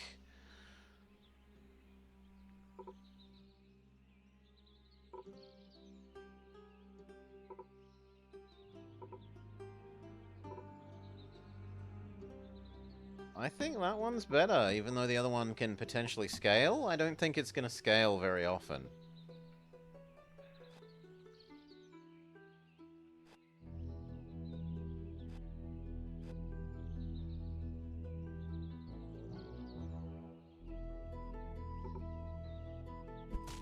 That, then this, so that I regain mana. In fact, we can even go mana positive.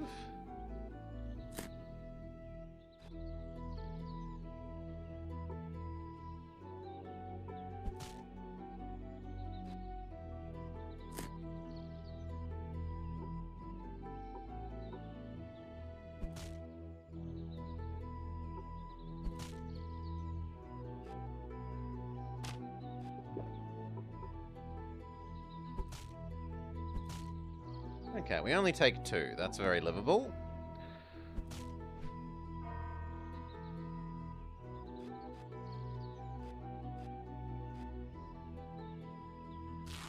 Full health. As much mana as we can to trigger that multiple times.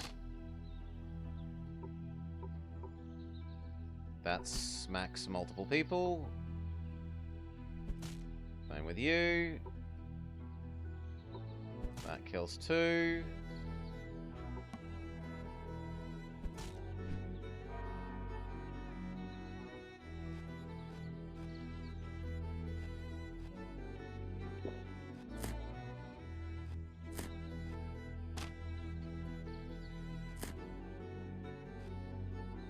Can any of these be mana positive?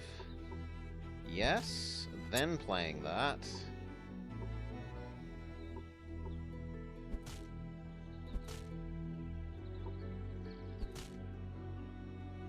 That's not that much incoming damage.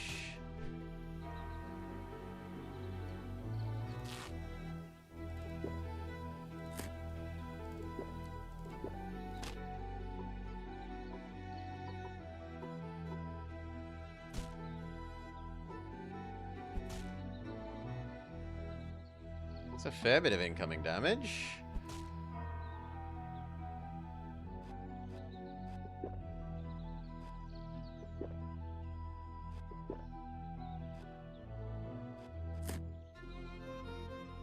That's scaled very well.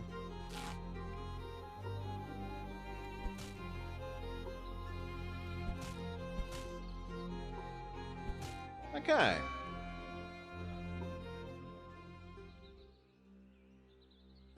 More card draw?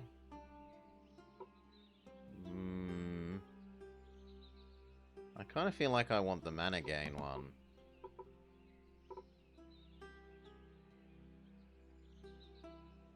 No, I need the mana gain of you. Okay, for every 5 missing mana, multiple harvests is really good. Yeah, you're the best, even if it's only going to be 2. I don't feel like that's going to get more than 2 more often than this is.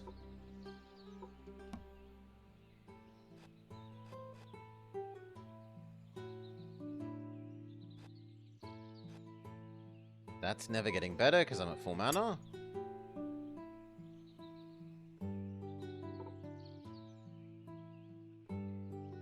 Bonk.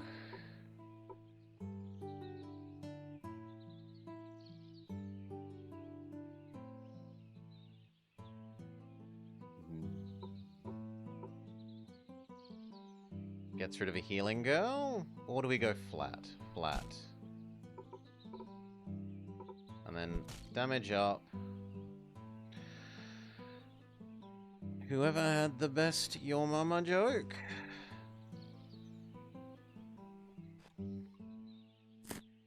Now we get ready for a good next turn.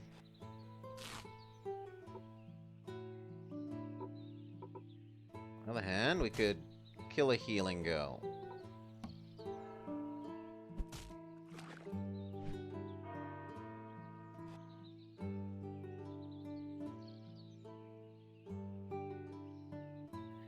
She rolls out of skateboard? I don't get it. It whooshes over my head, I'm sorry. Okay, we get 2 here. 2 sets of harvest.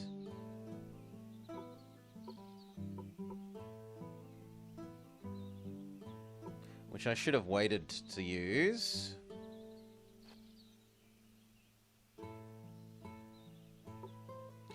Oh, I thought she was meant to be somehow watching TV using a skateboard. Like I was imagining the TV was on top of the skateboard for some reason.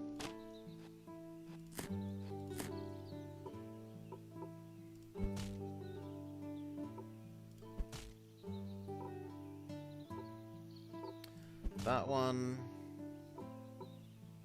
Then that one. And then we can't afford any more.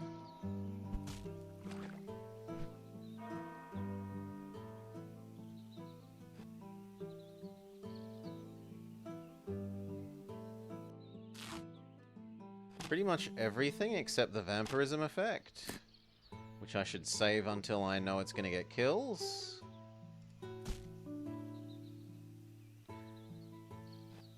Actually, that was pretty useless because she's just going to heal them up.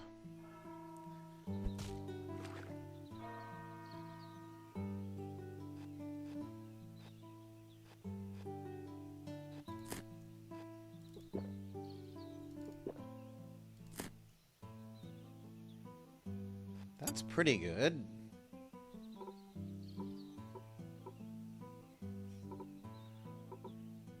So damage wide, damage wide,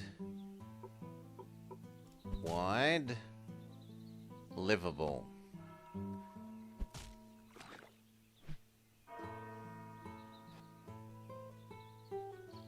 The recliner is Grandma's chair. The recliner was also my grandma's chair.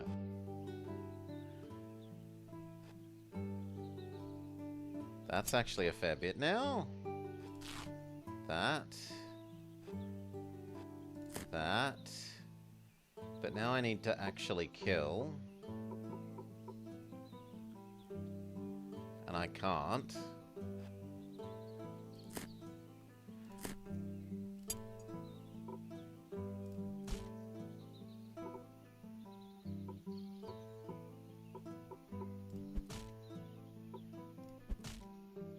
Okay, we get there.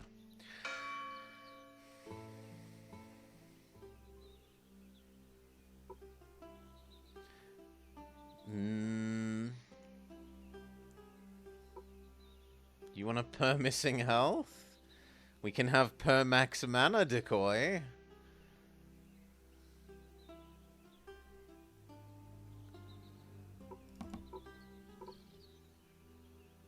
Per 11 mana you have, and we have 12.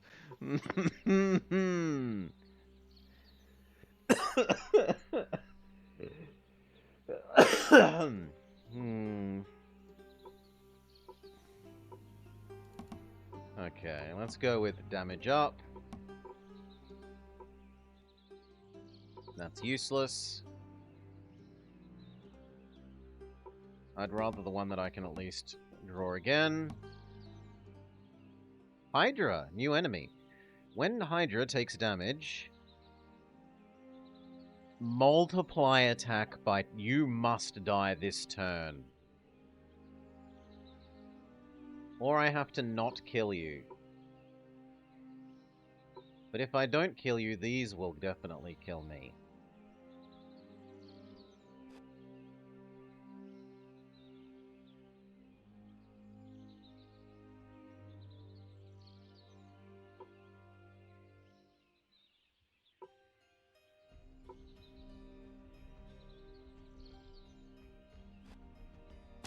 that so that I can make that do a one-hit KO.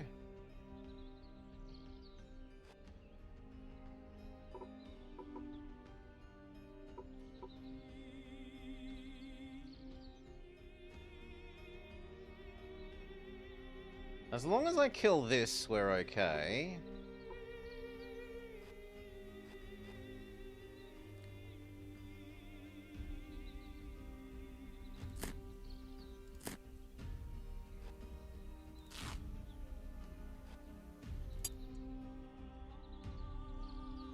Actually, maybe I intentionally take damage this turn.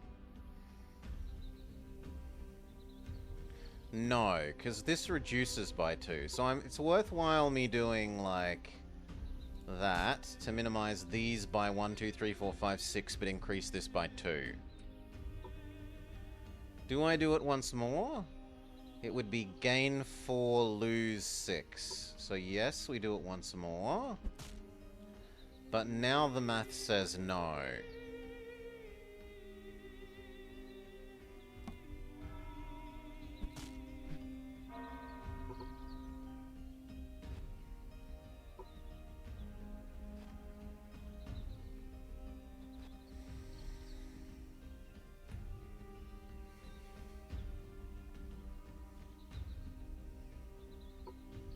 I think I want damage boost.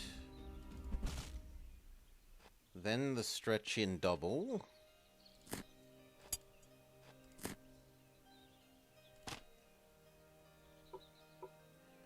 So that I can one-hit KO as many enemies as possible.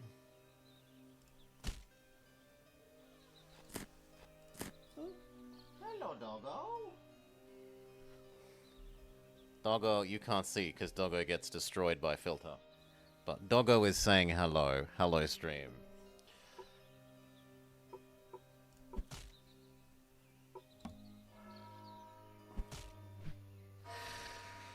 Okay.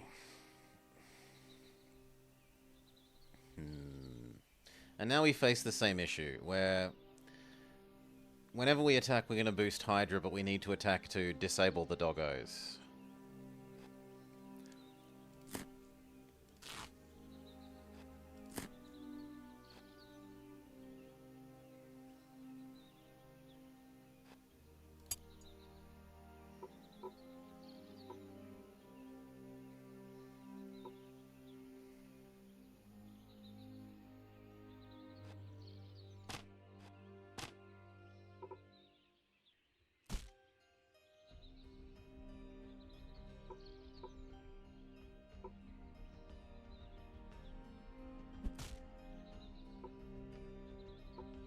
I don't double you to 16.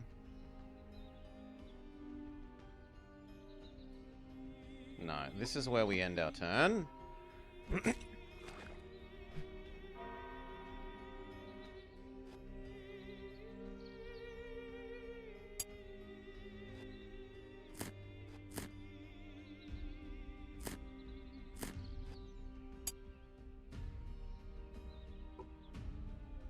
That's actually pretty nice. It almost one-hit KOs the Hydra.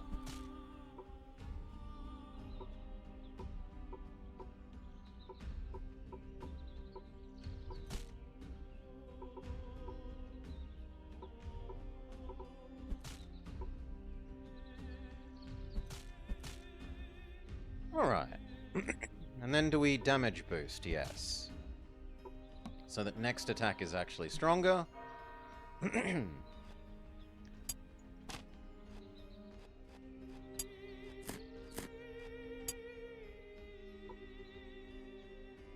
Youch.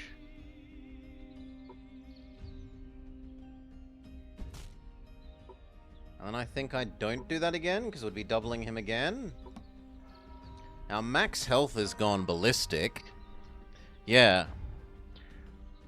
Our max health has totally gone ballistic.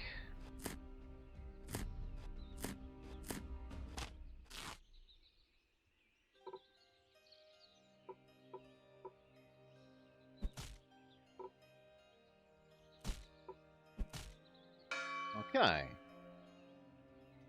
You've unlocked Glamazon.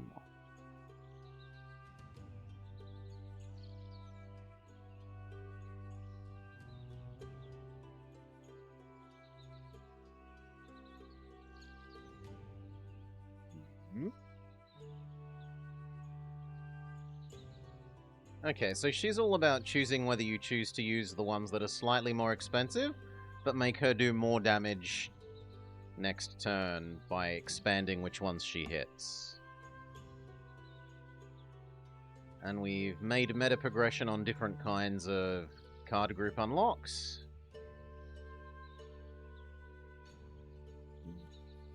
Why the hell would I want to reduce my max health? Because you're trading it for lots of mana and status. That would have been good in the last deck we were playing. Gain mana and status based on cards in hand. Gain health and status... Okay, so these are effectively, they read the same. And I would prefer mustard over gin... Well, actually, no, I'd prefer ginger over mustard. We've unlocked harder difficulty. And we start with a stretchy peach, a mana boosting apple, and 2 manas. We can try out Glamazon and go up to difficulty 3. So she's balanced-ish.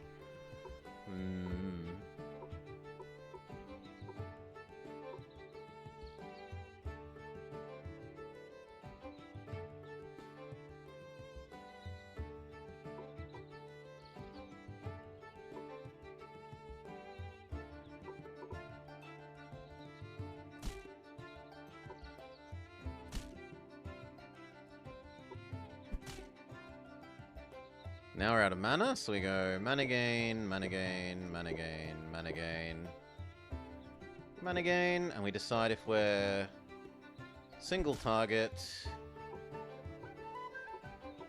and then which of those? Probably that one. And then wait.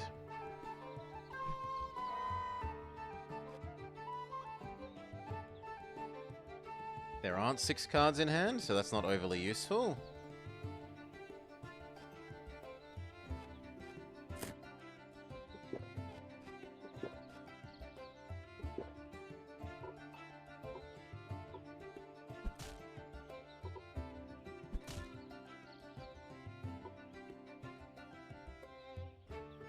It feels wasteful to be stretching, but I'm not going to be stretching it any better anyway, so...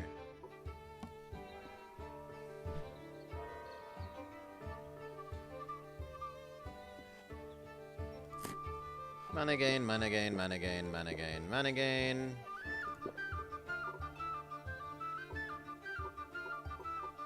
That one's just better. And win. Flawless victory!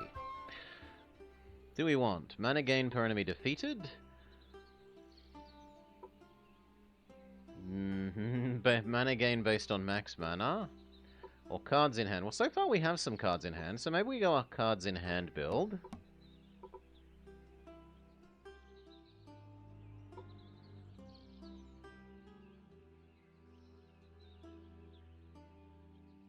Cards in hand. Yeah, let's build max cards in hand.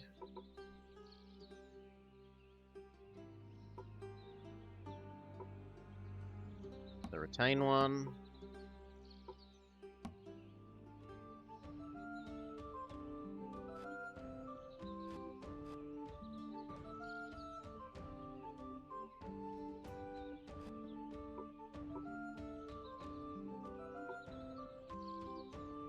You. Then we need some mana gain. This isn't retained, so I might as well spend it.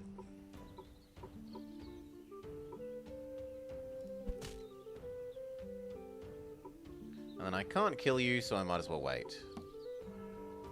She heals herself up.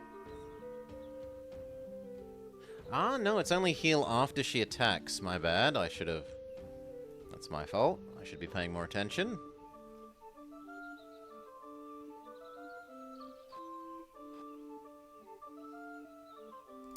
It's not great, but it's not like it would be retained anyway. And then all our mana gain ones. So you... You... spend. Then you. Now, do we go that one, or do we go this one? I think we go that one. And then we are too poor.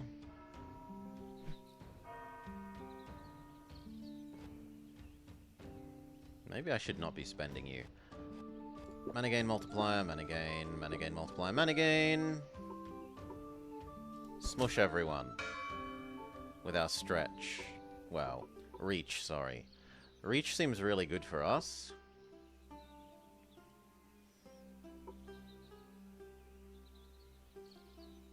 No, I like the reach. Reach. This is retain. We're trying to build up cards in hand. Lizard people. New people. After he attacks, he okay, so he's like the dryads.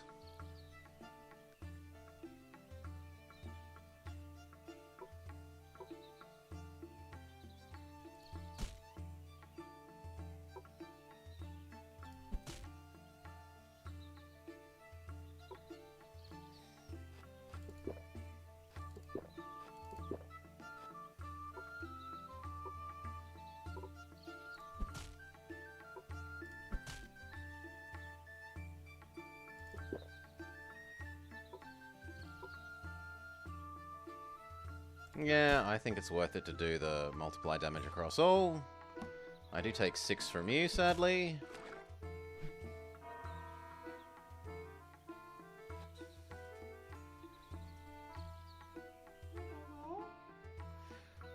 Give me a min. I think Doggo wants to... If she's nagging me, she probably wants to use the front door and go to the bathroom outside. So just give me a sec, I'll be back.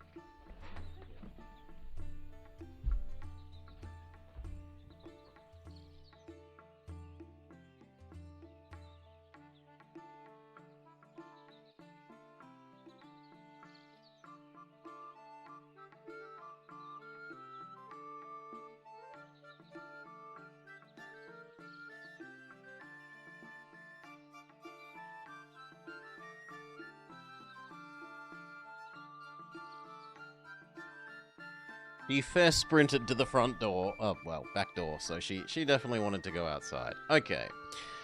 Where were we? Trying to maintain these cards in hand that are retain. You aren't retain.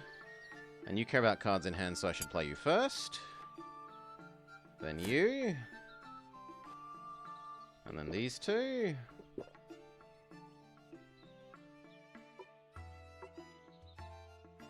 I only get to do one, so... That's all I get. And we're dead. Unless I... boost... Unless I spend the ones I don't want to spend.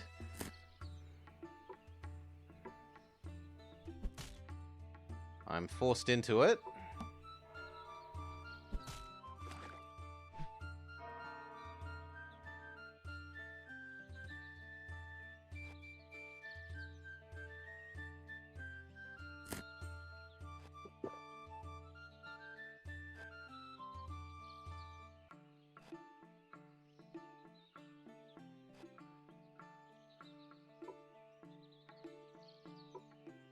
I'm again going to be forced into it.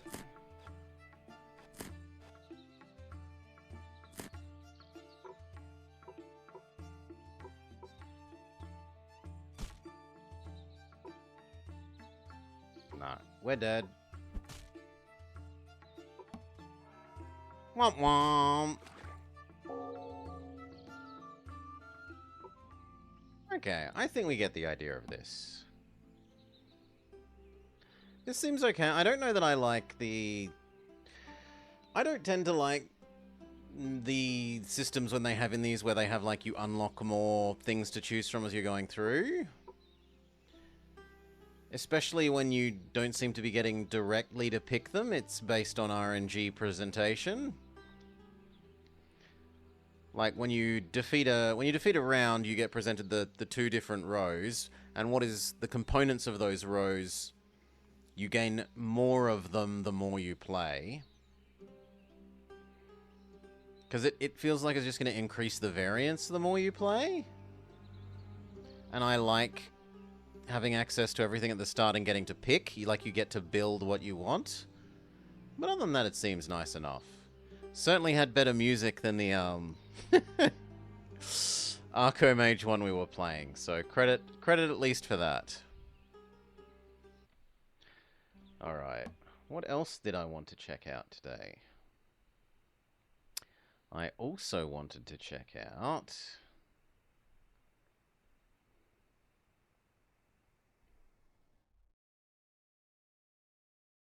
Not quite a city builder.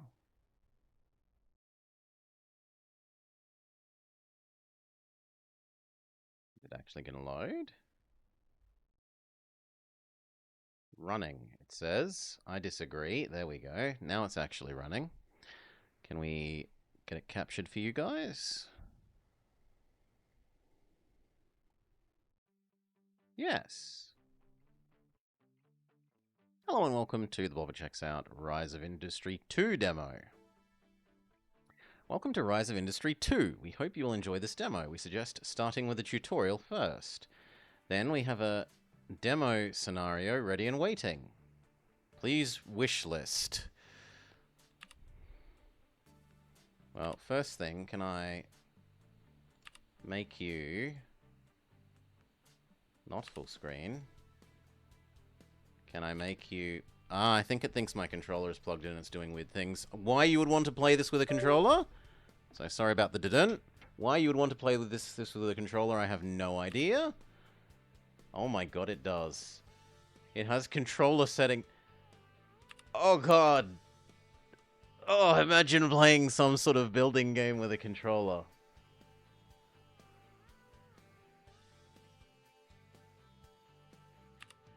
That, please. And maybe be a bit more sensible. Also not full screen. Alright. Now, credit where credit's due. Even if having control is a bit weird, a lot of demos do not give you control over full screen or not, so I get some credit there. I don't know, Mumbles. I don't know of a other one, but we're told to start with a tutorial. With the tutorial, we will start.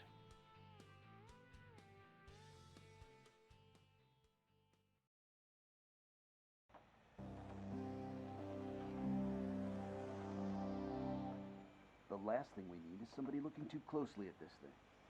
All right, I'll see you around. Oh, and I should change my category. Hi, I'm Frank Wilson, and I want to turn you into a captain of industry. If you're hungry and you're willing to learn, I can teach you how to build a bulletproof investment portfolio, taking in everything from agriculture to aviation. But before I bestow my wealth of industrial experience upon you, I got to be sure that you can handle yourself. So, welcome to Spoolsville. It's a little backwater burg where you can come to grips with the basics of business without causing too much damage to your reputation, or mine. So here's your assignment. Oh, good I want lord. to see if you can figure out how to build the facilities to That create was frightening. VHS tapes. Nothing too taxing. Once you've figured out the lay of the land, so to speak, we can take off the training wheels and start making some real money. You ready? Good. Then I'll see you on the other side.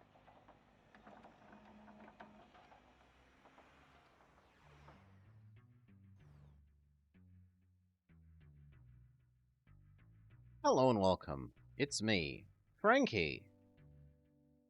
FMV included? It's a Morrigan game? I don't know about that. The board is very much into my business philosophy, as outlined by my Frankie Says business tapes. They've hired me to help you get started here at Initial Logistics Incorporated. They do really punch hard on their, 80s self-help video theme, though. Welcome to the company. I hope you're taking notes. Don't worry if you're not. Like my informational tapes, you can always come back and revisit these at any time. There's going to be a whole new series of Frankie Says business info tapes. It's going to be huge. Only problem, we need a ton of cassette tapes to get them to my adoring fans. That's where you will help. To get to our goal of making cassettes, we have to set up plastic production in the region. So, I'm going to walk you through the process of going from drilling oil to making plastic to manufacturing cassette tapes. Ready? First, we need to acquire raw materials for plastic. We could buy them from someone else, but luckily for us, there's ample crude oil deposits on this very island. It will be cheaper and more profitable if we extract them ourselves. For some orientation, here is our regional headquarter complex. It contains a number of buildings, including a contract delivery depot, which we will be learning about later. If you do well, you can take my corner office once the contract is up. Let's get a bird's eye view. Move the camera around by clicking and dragging with your left mouse button.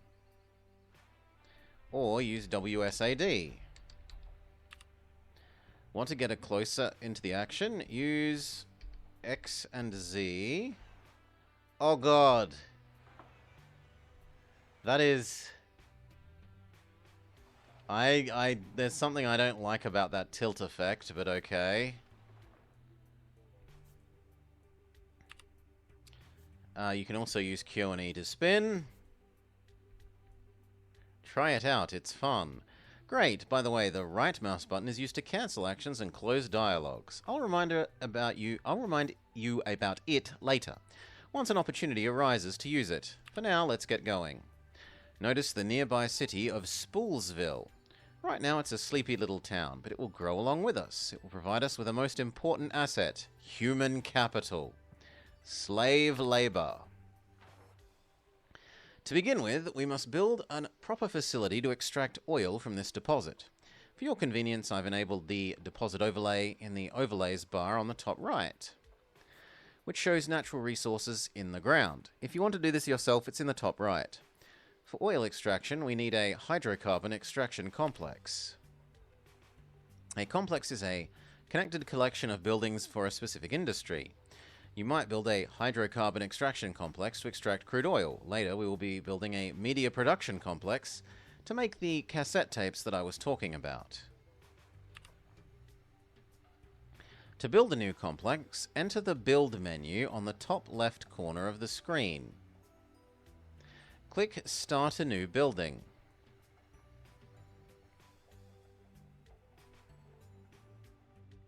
I'm missing the very first step there. Enter the Build menu. Oh, bottom left, my bad. Let's start by building a hydrocarbon extraction complex. First, you'll be prompted to select its border, then to place the central office. You will only be able to place the complex buildings within the area of influence. So let's make sure... I don't like that you can't tilt to more of an overhead view. Let's make sure the area we select includes the crude oil deposit. Use the R and F keys.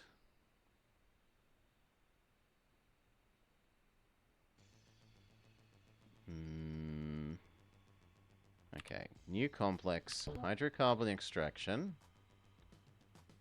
And then it wants me to do it on that yellow square.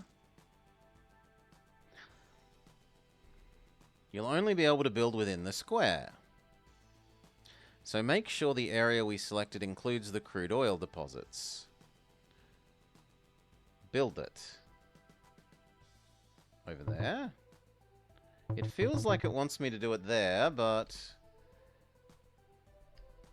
Right, there's a highlighted yellow square, but it also isn't happy about me putting it on the highlighted yellow square.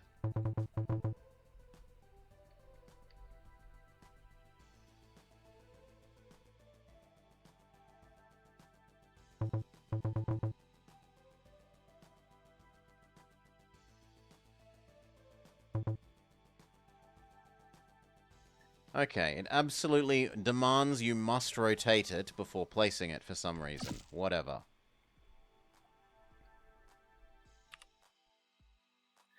Complexes and extraction. For workers to arrive at your new complex, your central office must connect to the local city via highway. This is also something you can build directly in the Build menu, found under the Storage and Transport section. Luckily for us, this region already has some convenient highways we can use without too much trouble. You'll also notice that your HQ complex is connected to the highway network. This connectivity is critical for our operations. Connect the hydrocarbon thing to the highway. Build highway in the specified locations in order to connect it to the highway network.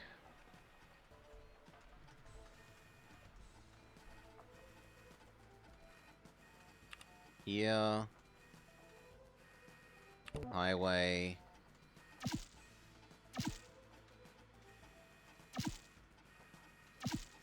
There.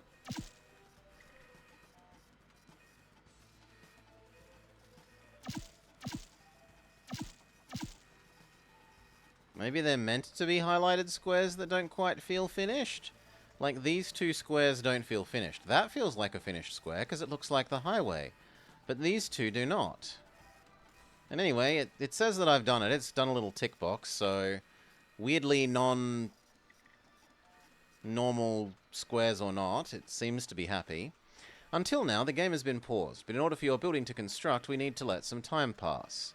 To change the speed of the game, press the buttons in the top left near the date.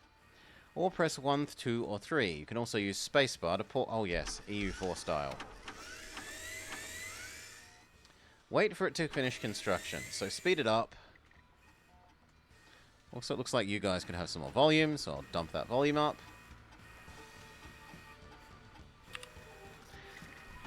Now that our central office is done, we can work on the buildings that will actually extract, store, and transport the crude oil. Complexes are composed of specialized buildings that share access to storage, utilities, and transport bays.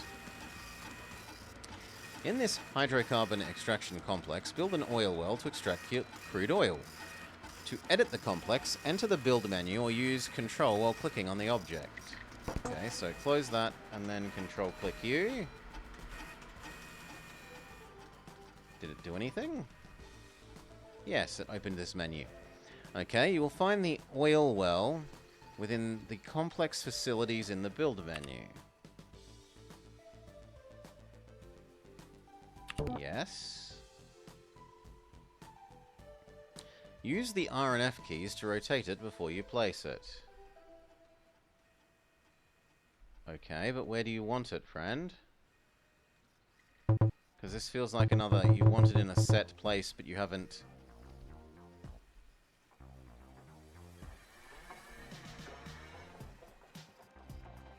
Oh, that's what it wants. In order for a complex's buildings to operate, they need to be connected to the central office by access roads. We can't exactly expect our workers to trudge through fields or forests to get to their jobs, can we? Let's build an access road. Highways connect complexes and each other...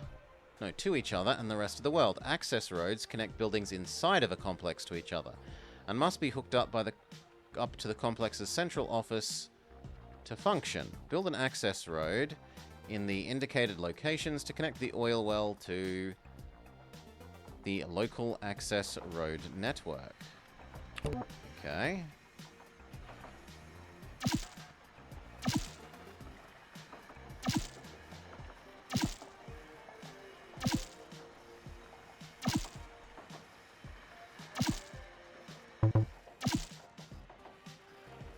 Okay, now it's happy, question mark? Our hydrocarbon extraction complex can't work without access to electricity. So next we'll need to build a power line connector to supply power. Utility connector buildings can be found in the distribution section of the build menu. Build a power line connector in the specified location.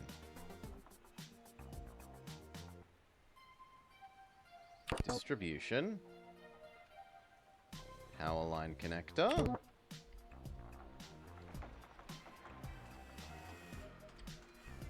I really wish you could tilt up more. I don't want to be viewing things from this low angle. I want bird's eye view so that I can place things more precisely.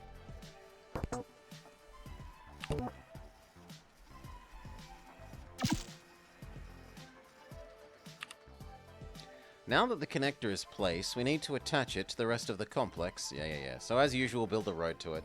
Build a road to everything, always build a bloody road.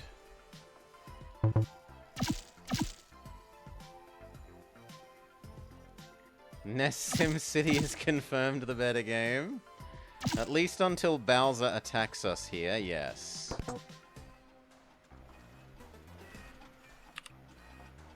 Finally, let's attach that connector to the local electricity network. Look at your headquarter complex to see how it is set up and connected with power lines. Do the same to your new complex from the distribution center. So you're saying that here goes to here, goes to...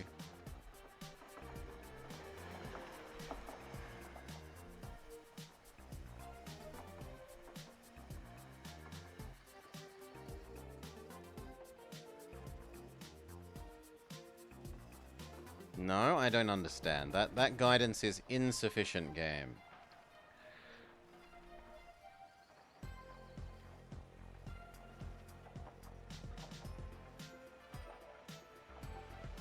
Oh, well, let's just skip the supposedly infer what we're supposed to know by looking at this step, because I don't get that. Build power lines in the specified location in order to connect to the power line connector. You see, it feels like this should be telling me instead, make a connection between the world power line and the power line connector we just made, rather than look over here and supposedly infer that understanding.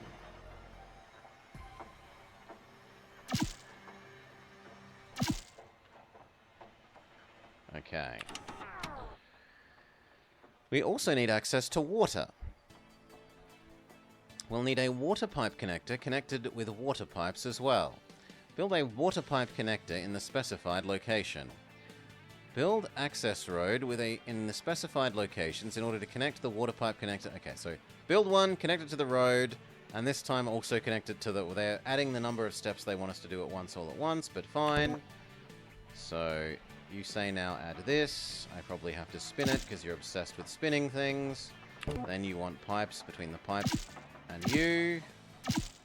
Sure thing. And then you want road between it and the existing road network for this. Done. Topic 2. Complexes and extraction.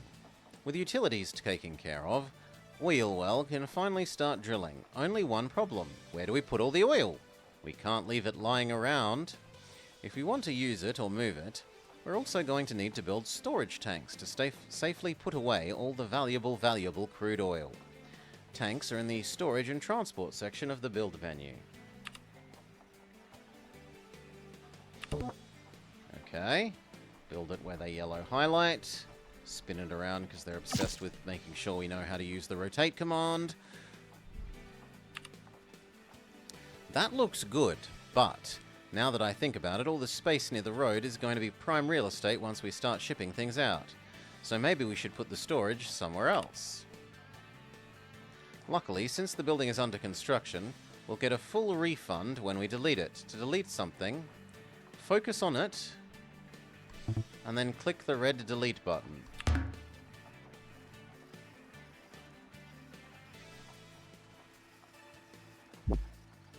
Okay. Now all we have to do is put them somewhere more appropriate. How about over here? There's plenty of space there. Sure. So it was storage, tank. Hide it in the corner to make you happy.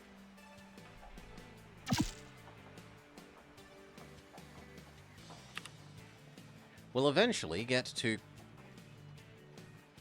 need to get crude oil out of the complex. If we... What? We'll eventually need to get crude oil out of this complex if we to work with it. Okay, so there's... Make sure to check all your writing that you haven't any words out. Left! That you haven't left any words out. But okay. We'll have to build a tanker loading facility before going any further. Build a tanker loading facility in the specified location.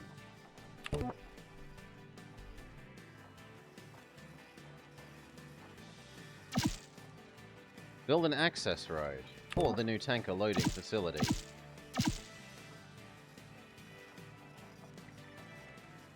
Build a highway to the specified location in order to connect it to the highway. Really? Oh, it doesn't use the other road. The tanker uses its own separate road thing, okay. I should maybe move up, so just let me move myself up out of the way, out of the little text help boxes.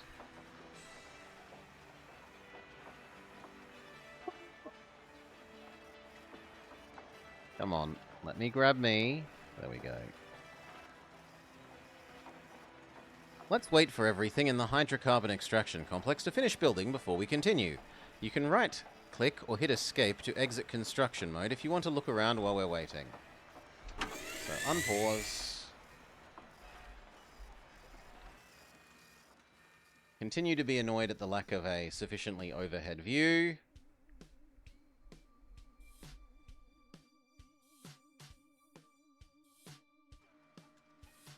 Everything is finished. Now we're good to go. If you click the oil well, you can now see that it is producing crude oil daily.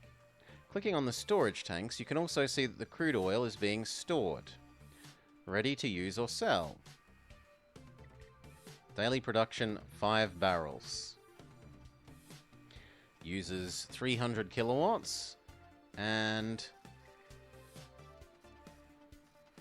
1,000... Is it mega?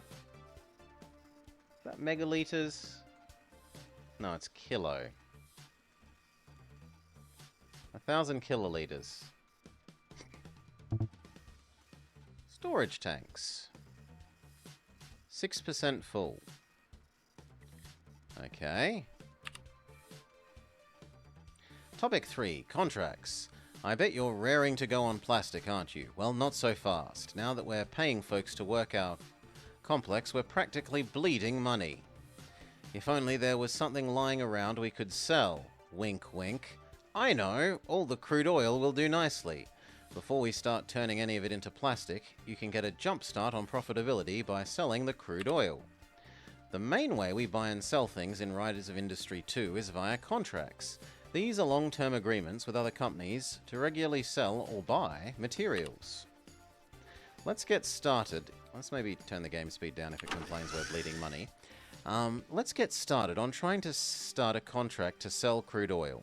Let's inspect the contracts user interface by clicking the contracts highlighted in the button in the bottom left row of buttons. Okay. You can start a new negotiation by clicking on the New Negotiation button.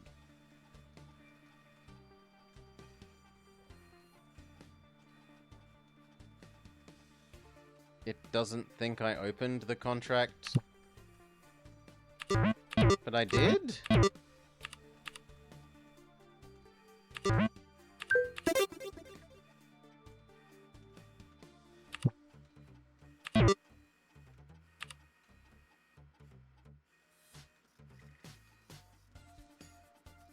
Maybe I need to do that? Okay, so this lies about what it wanted me to do here. It actually wanted me to do 2 more things before this was considered. Like, it said do step 1 as this little hover box, and I did step 1, and then I was like, why isn't it registering? Because what it actually wanted me to do is do step 3.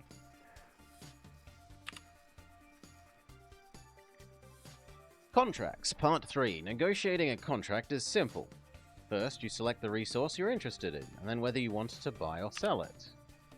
Okay. But there's... oh no, here we go. Crude oil. Then, select a company to partner with for this new contract. After that, you should select the exact scale in numbers of the contract. Finally, we choose the delivery point from the drop-down, and finish it off by confirming the details of this soon-to-be contract. 30 barrels every 70 days? Can I change it? Apparently not.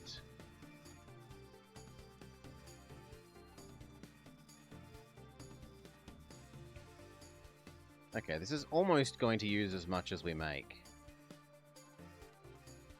Begin negotiating a contract to sell crude oil. Have I not done this?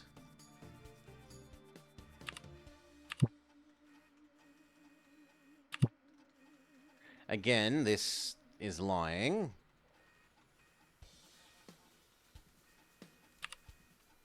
Now your Vice President of Sales is off negotiating. This will take about a day. When the negotiations are complete, you will receive a notification in your notification bar near the clock at the top left, inviting you to look over it one final time before accepting final terms. Make sure the game is unpaused and it will be ready tomorrow.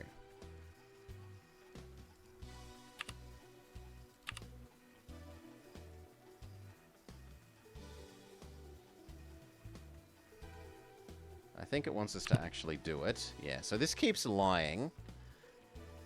It's kind of poor that their tutorial lies so much to you about what it wants you to do, but oh well. Excellent, we've got a deal.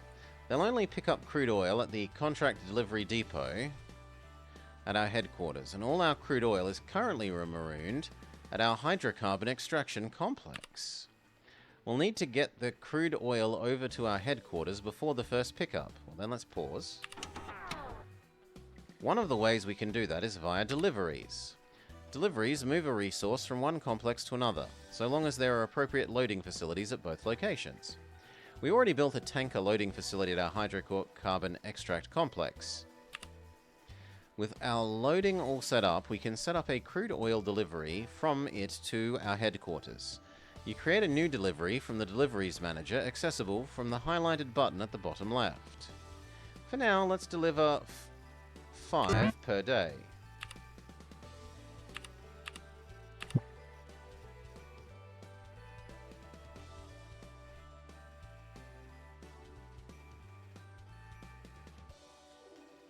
Okay, from there to our headquarters.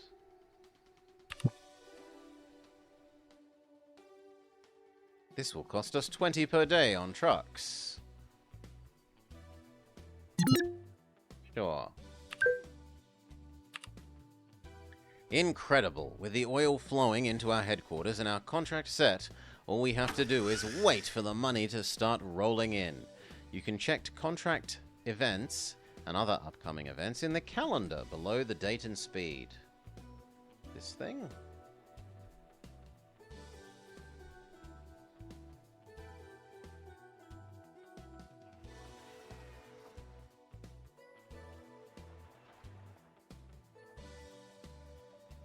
So speed up.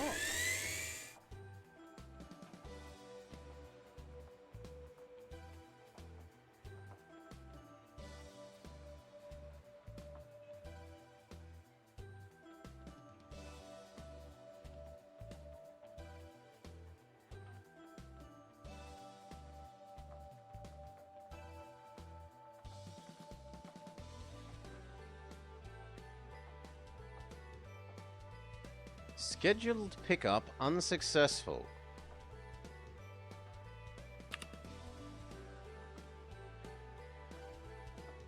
But we're not selling it.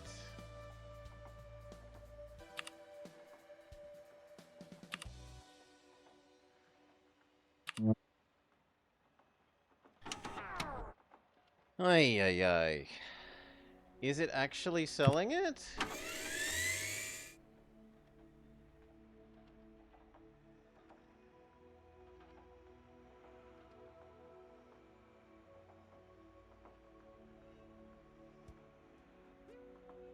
Okay, that time it looks like it actually happened. No. Scheduled pickup unsuccessful.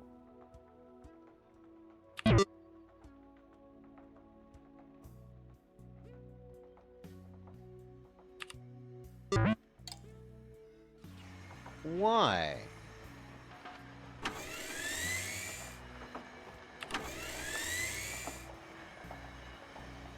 It says that there are 14 barrels here. 15?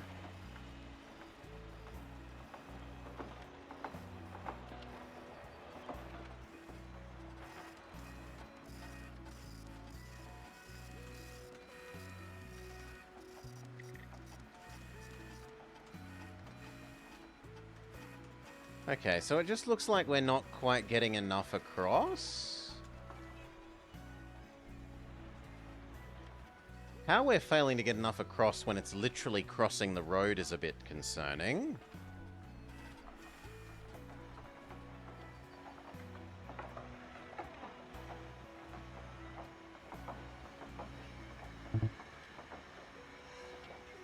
And it's not for want of crude oil stored in the storage tanks.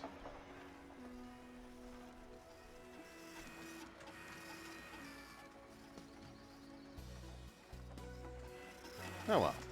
Putting it all together, plastic production is a little more complicated than oil extraction. So we should make sure you've got a great plan in place before we start breaking ground on a new complex.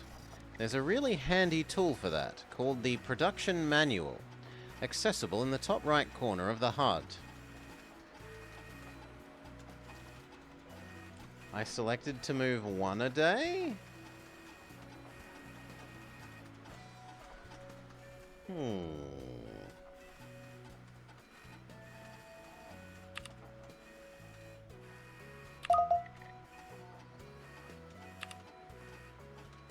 Ah.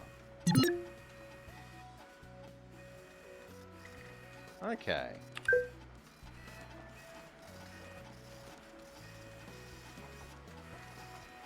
And now is it going to meet the...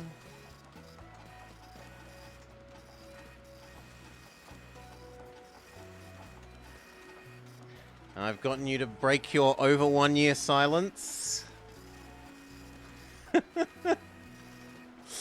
No messages spoken for all of the hundreds of hours watched.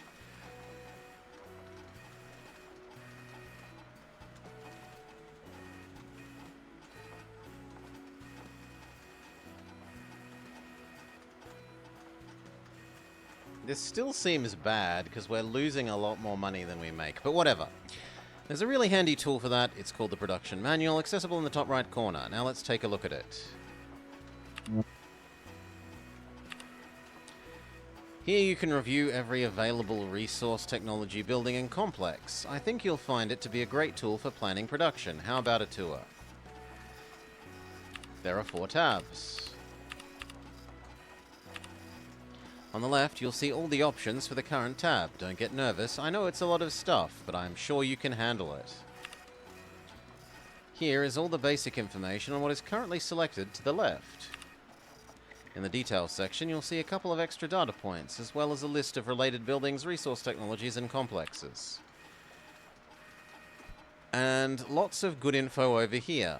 For resources, where they're made, found, or extracted. For buildings, inputs, and outputs. For complexes, buildings that can be constructed within.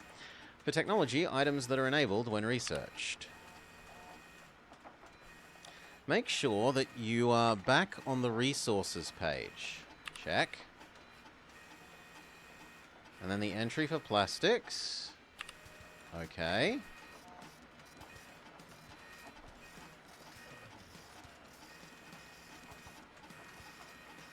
Done.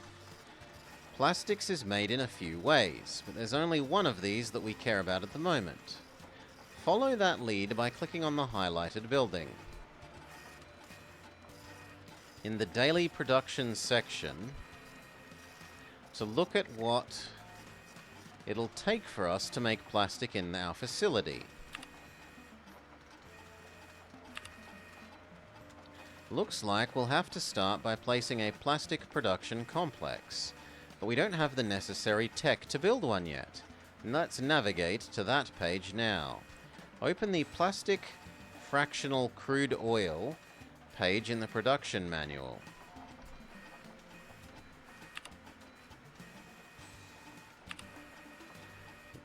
Once you're on your own, you'll be doing your own R&D, but I'll arrange for the technologies while you're working here in Spoolsville.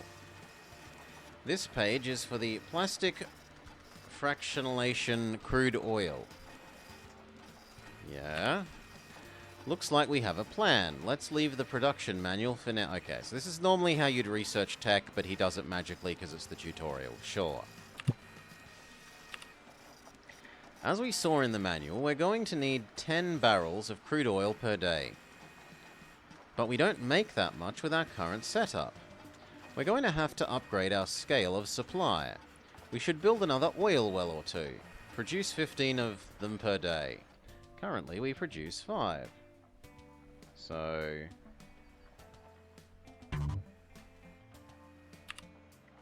build more oil wells?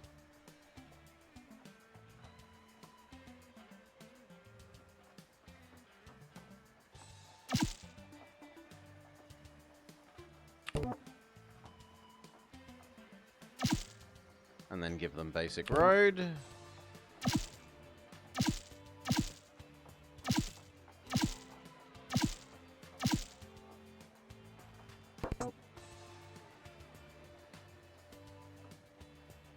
Done.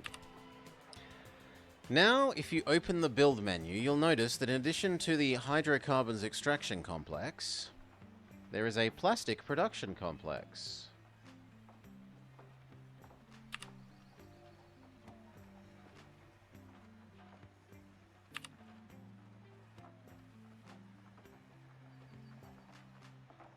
No, there isn't.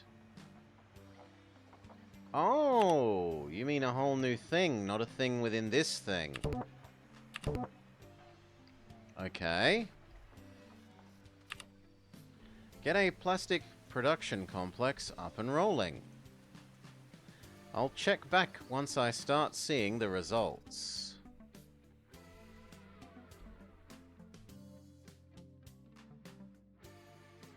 Must be placed in the indicated area. Where? Ah, there's a faintly visible yellow box. Sure.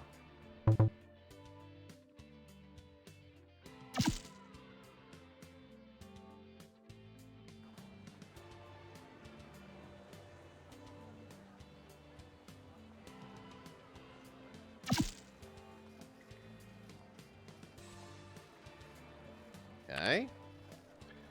Making plastic. Build. Industrial storage warehouse. Storage tanks. Tanker loading facility. Power line connector. Power line. Water pump thingy. Okay, do all the things you did last time again. Sure.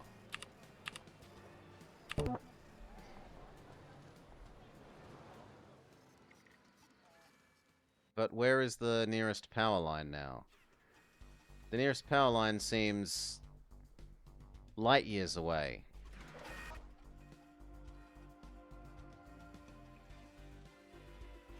Oh well, let's try. So...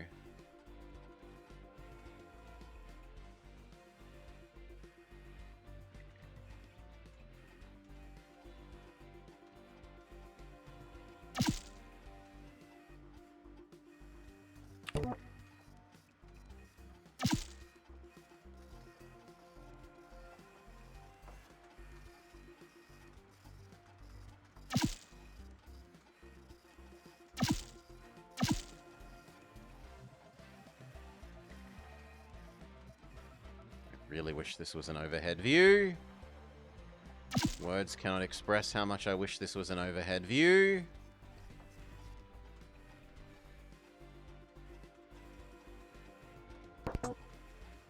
Okay, build power line connection. I need you to have a road, friend.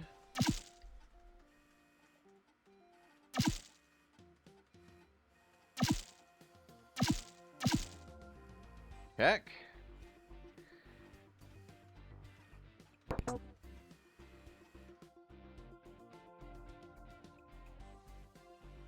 Really, really, really wish there was a top down. Let me more zoom out angle tilt. Or whatever. Water one, so it was you. Water connector thingamajig.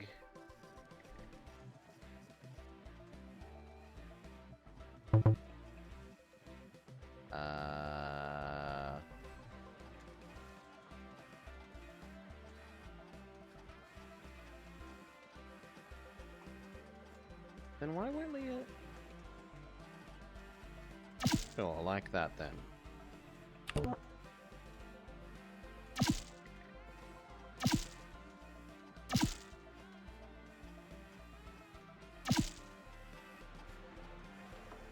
At least it's polite enough to let you run power lines and water along the same grid set.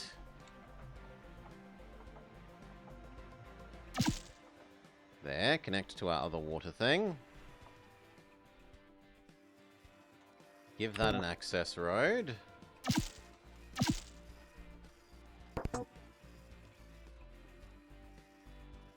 Okay, check. Build storage tanks.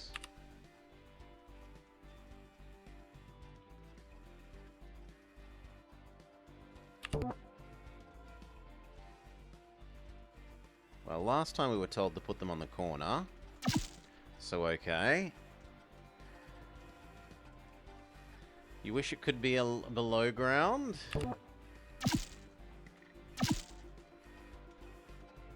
I mean, as long as you can build them along the line that's already occupied by power lines, I guess you just consider them all in one. Check. Industrial storage warehouse. Okay.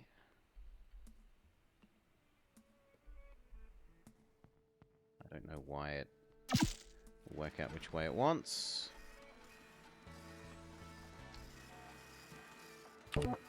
Is that meant to be connecting to this? Maybe. Plastic fractional tower crude oil.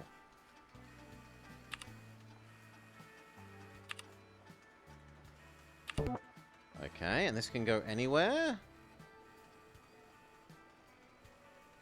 Yes. Oh, shove it there. Start a crude oil delivery from the hydrocarbon complex to the plastic thingamajig. Sure. So, here. Add crude oil, check. From the other place to here.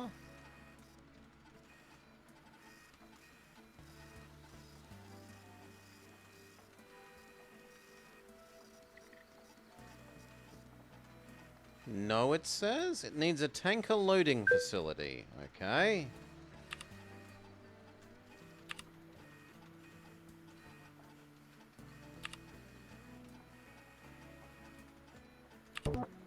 Then they could probably have built that into this list, but whatever.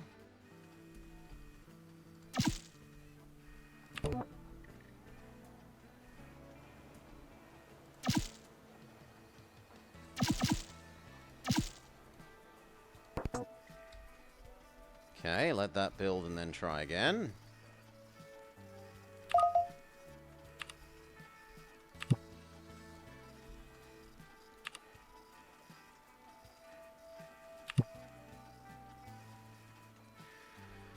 Okay, produce 4 drums of plastic per day. I don't know how much. We've got 10 spare, so let's just deliver all 10.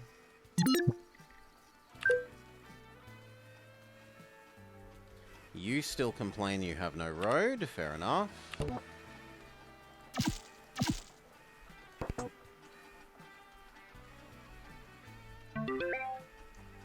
Look at you. You're practically a mogul all on your own. Now we have plastics. We're within touching distance of our cassette tape dreams. For that, we'll need to start a media production complex and a cassette tape factory within the complex. Looking at the production manual, it looks like that's going to take paper. And we can't make paper here. We don't have the wood processing chops to do so. It looks like you're going to need to buy some. I'm going to let you loose again. Go ahead and find a contract to buy paper, and then get started on making cassette tapes. I'll check back in when I can tell they're ready to launch. The order of this seems arse backwards. Surely you make the place that accepts the paper before you make the contract to accept the paper, but whatever.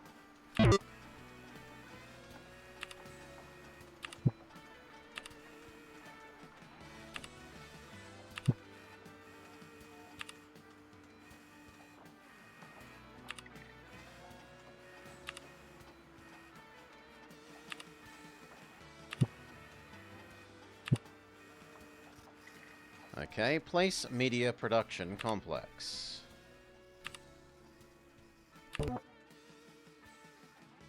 Am I allowed to put it anywhere this time?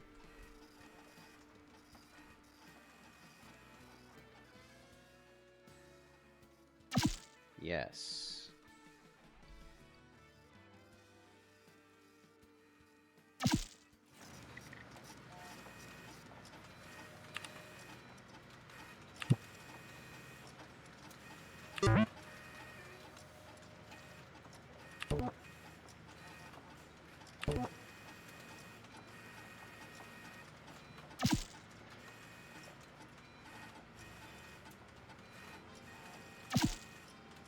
I built that the wrong way around. That is very possibly going to entirely screw over this facility.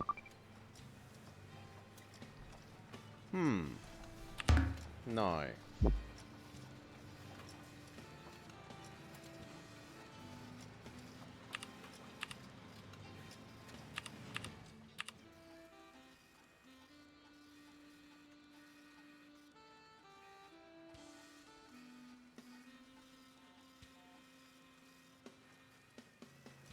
But now how do now how do I rebuild the most basic thing?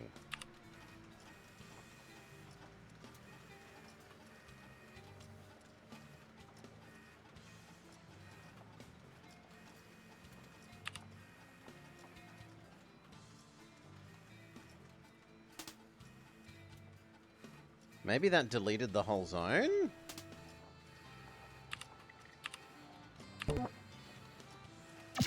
Yes, it deleted the whole zone.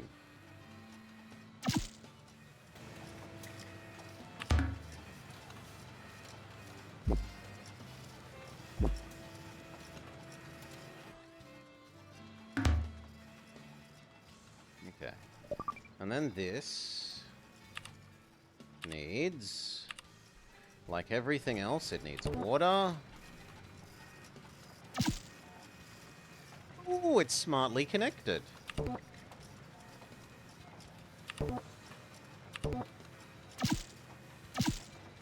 It needs power.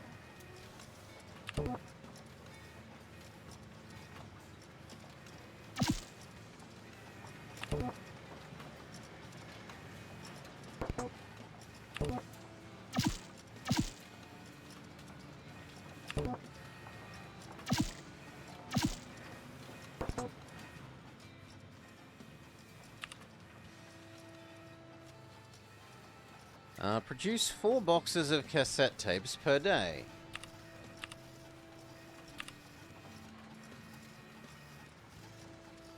It probably needs this.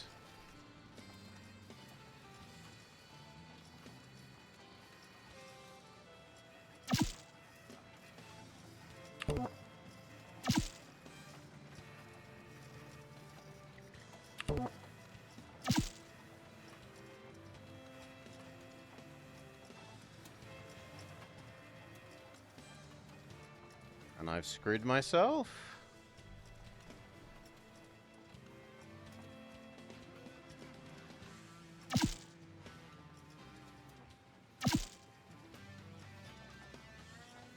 Only mostly. That'll do.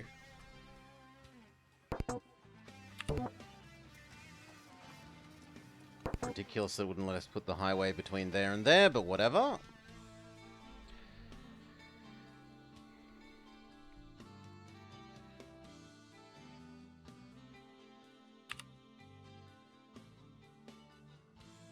We did that. We did this. We did that.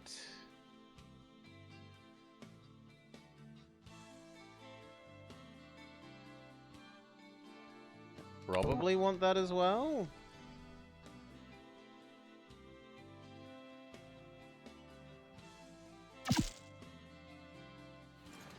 Once again, I'll reiterate how much I hate that it doesn't let you have a overhead zoom.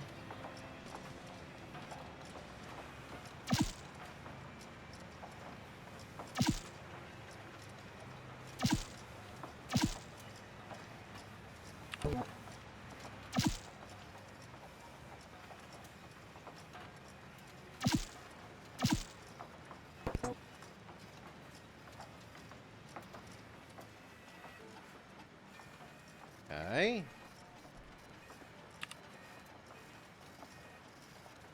Camera factory, no. Film production thing. Maybe? Compact disc cassette factory, there we go.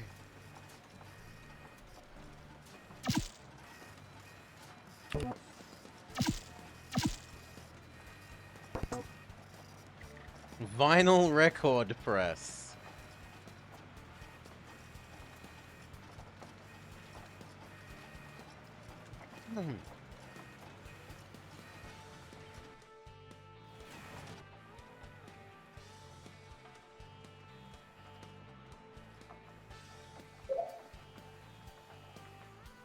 Needs input plastic. Okay, add a delivery. Fully produced plastic. From our plastic place. No, from our headquarters, maybe. To media production land. It lacks an industrial loading facility. I don't think it does. I thought I told that to build. Maybe I need to wait for more time for it to finish building?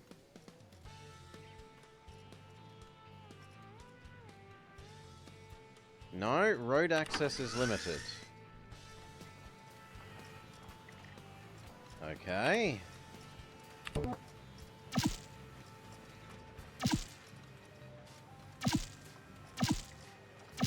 Does that make you happier about the access road?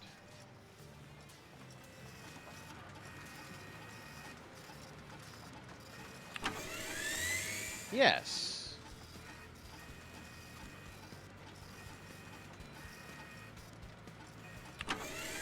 Now can we make that delivery set?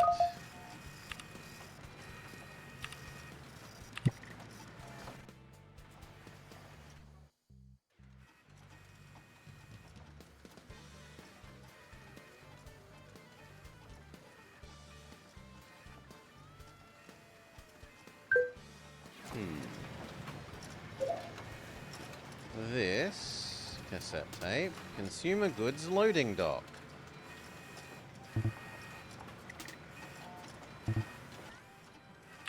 What was it complaining I didn't have?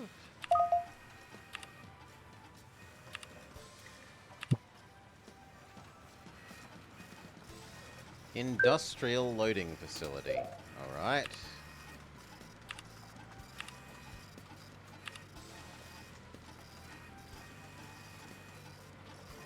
This thing. But you must have this thing. Fine.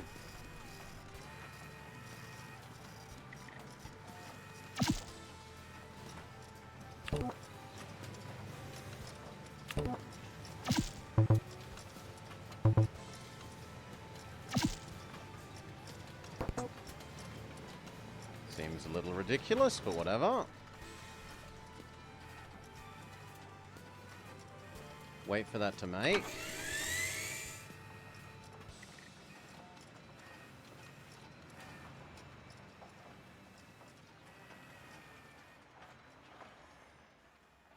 It doesn't appear to be making.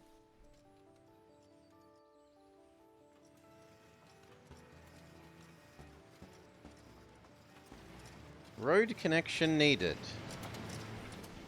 It says, as it literally connects to the road.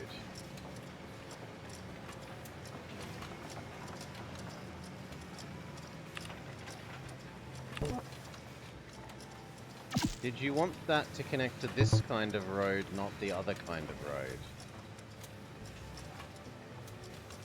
And if so, from where? From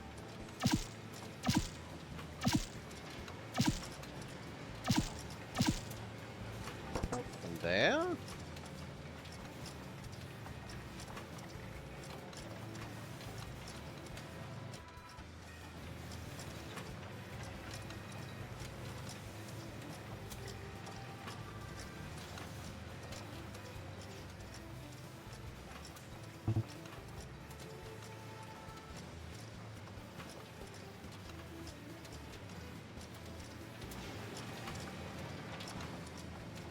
You know what? Let's just erase you. You don't seem to be working.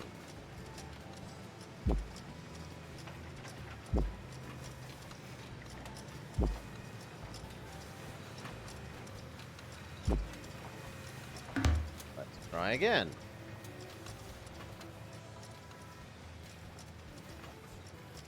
Why won't it let me do this?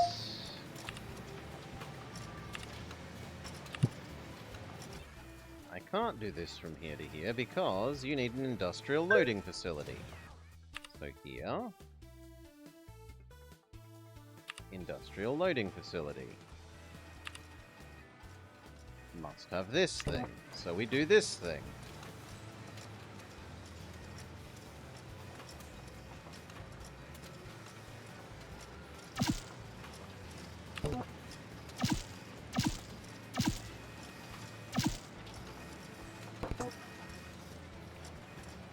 No, but they seem to have weird collision issues, right? Because I built that kind of road connection here to there when it was back here, and it just wasn't working. I don't think they want you to have the road types adjacent to each other, else it causes it problems. Having the highway road type next to the internal road type seems to make it have a hissy fit.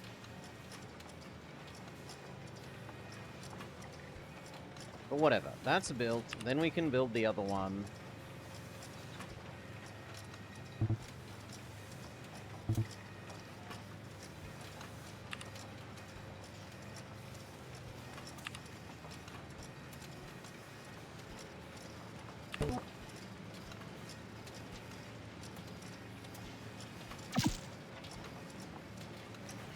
Like, sometimes it does nice, like here, where it auto-connected the roads between things. That's lovely quality of life.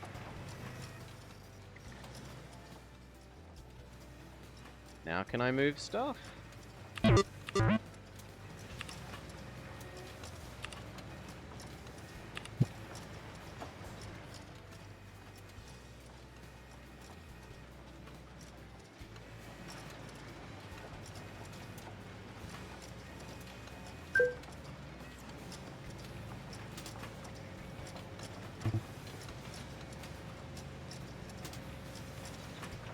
No, that's a consumer goods delivery one. I needed this one, which is largely the same.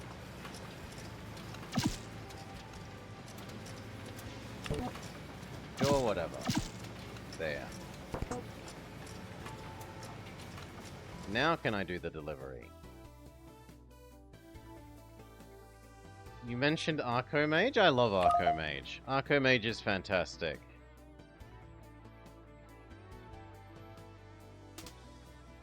It does not do a good job of tutorializing itself. I'll give you that. The AI is rigged? No, the AI isn't rigged, but it's hugely RNG as to what's in your opening hand. Plastic. Between there and here. Yes. Move. I have no idea how many, but we have 10 spare, so we will do 10.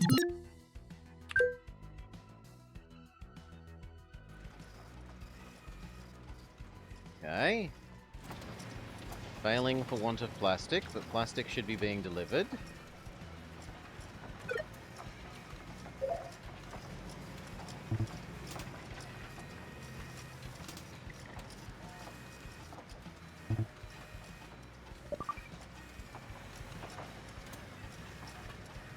Maybe I don't have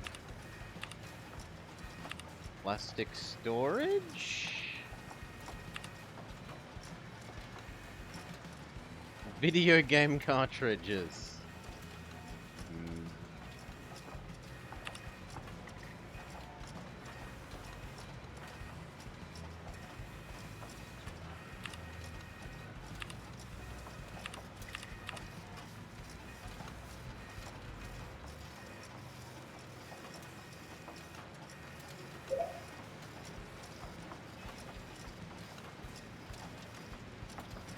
Where was it for the other one?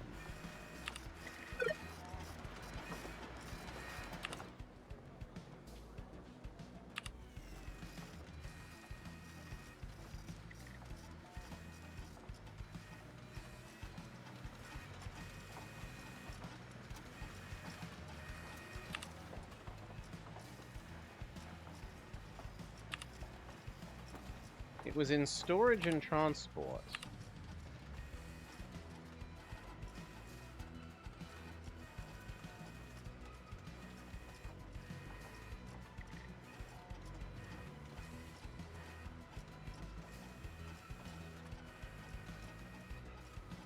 Well, there is no plastic tank like there was for this.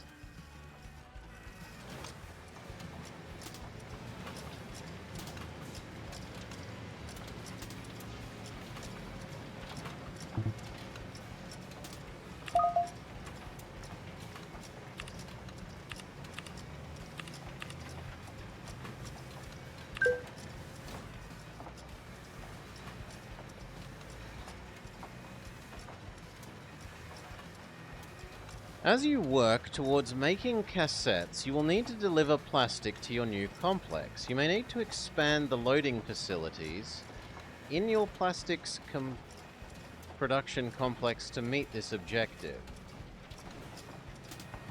So it wants me to build the expanded thingamajig?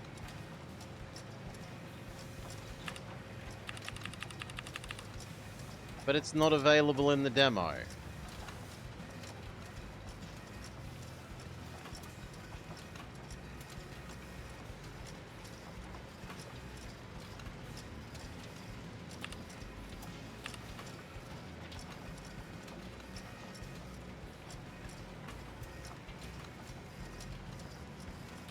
Maybe they mean I need 2 of these to supply enough input capacity for plastic?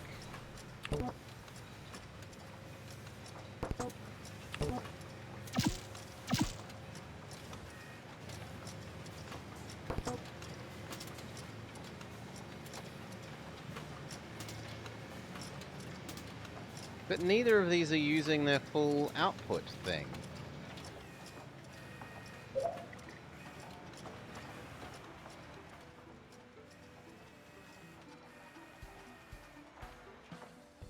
No, I have not, Chaotic Good. Can't say I have.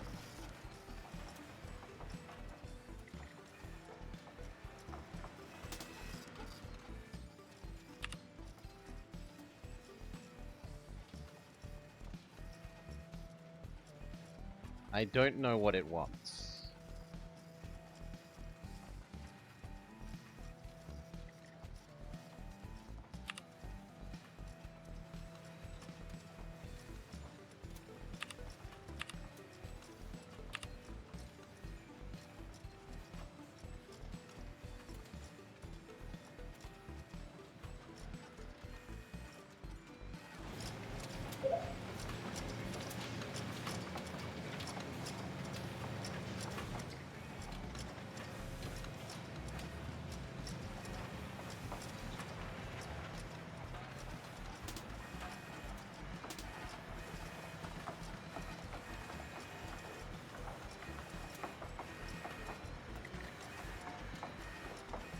Well, this might be the end of this, because it seems like even the tutorial is full of lying tooltips and lying little, this is the thing you should do, and then just doesn't work.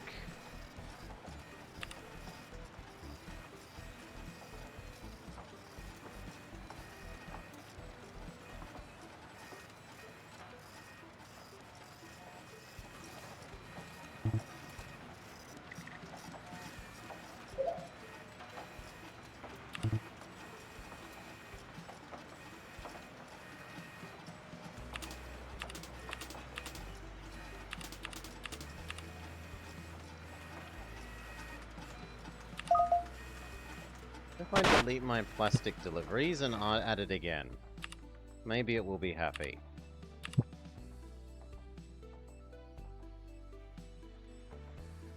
Maybe it's because we don't have a plastic out from the plastic plant to here?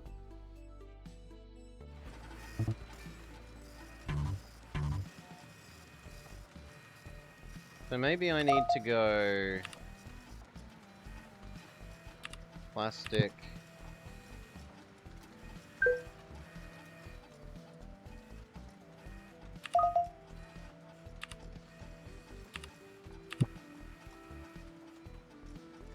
Complex needs an industrial loading facility in order to be able to load or unload this resource, okay? You, here.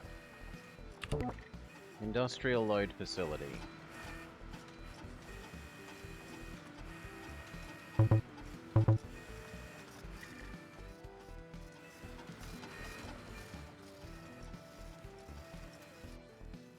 I'm not doing it for this one. I'm doing it for this one. Game.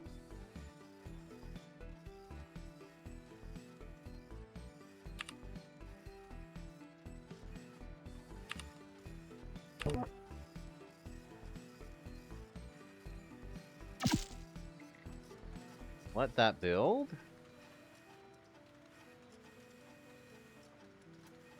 Now, tell it to yoink plastic. From here to here. Yes. 10.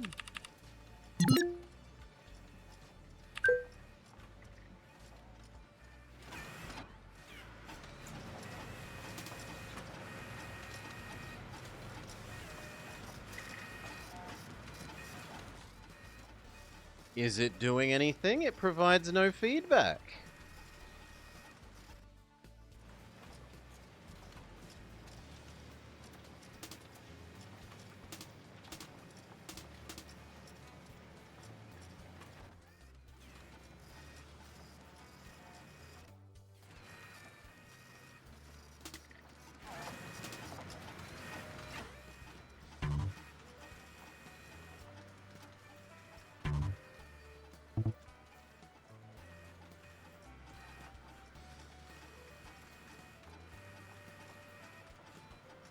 Looks like our drums of plastic are moving out, because this is going down. And we told it to move 10, but we only make 4, so that makes sense. But then they should be making it over here.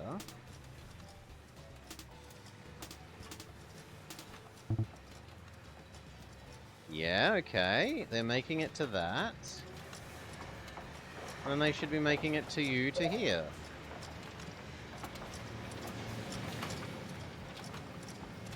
Now it wants paper. Okay. Then we say here, add delivery of paper between you and you. How many? I don't know. So I should actually go check what my contract says. My contract says 12 every 6, so that's 2 a day.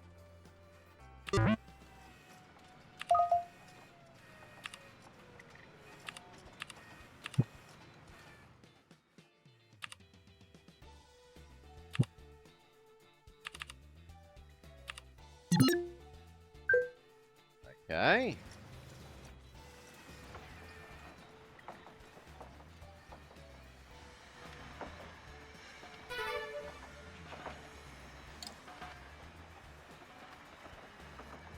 Paper in storage.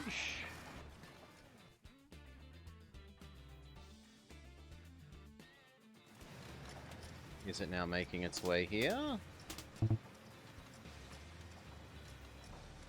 Yes. Okay, this is now working. Check.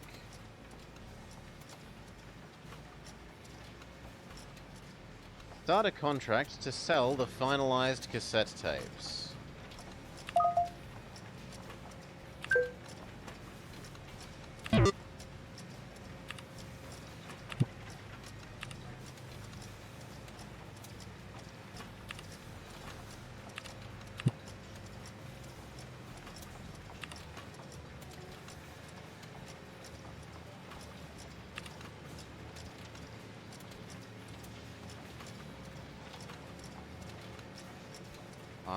How much do I make a day? I only make 4 a day.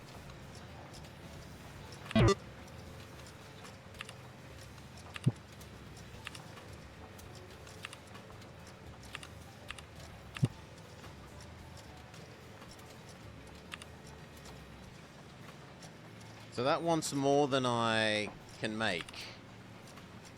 But whatever, we'll pretend that we make the right amount. Even though we don't.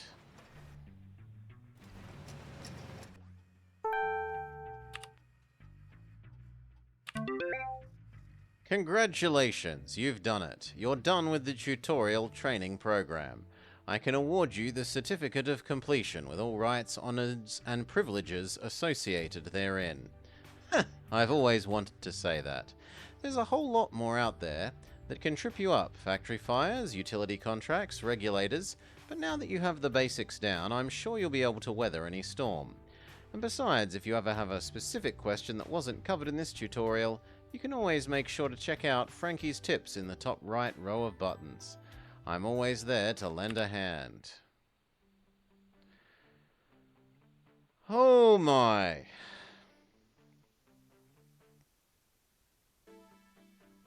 That seems a whole lot less to have anything to do with actually pioneering industry as much as it is just good flow management. It is manage the output and flow of goods from little boxes that each produce to each other little box that consumes. Like, you generate a little square of ground. That square of ground will shove a whole lot of buildings in to produce resources of an associated group. And then you delineate connections to other little resource boxes that will absorb those to produce other things, and so on and so on and so on. I did not particularly like that. It seems incredibly tedious to every time have to re-add a water connection, re-add a power connection, re-add roads to every specific thing. I did not enjoy that. I did not like the way that you have to view it at the really low inclined angle, so you can't plan out the layout of the whole facility terribly well. I think it should have a top-down view availability. The tutorial had a number of issues where it literally wanted us to do 3 things, and the thing was currently telling us to do the first one, and until you'd done the third one, it wouldn't tick box that you've done the first one. It seems to have a whole lot of issues and things that I do not like about it. So, I'm absolutely not going to be playing more of that, thank you. Certainly not for now. Bleh.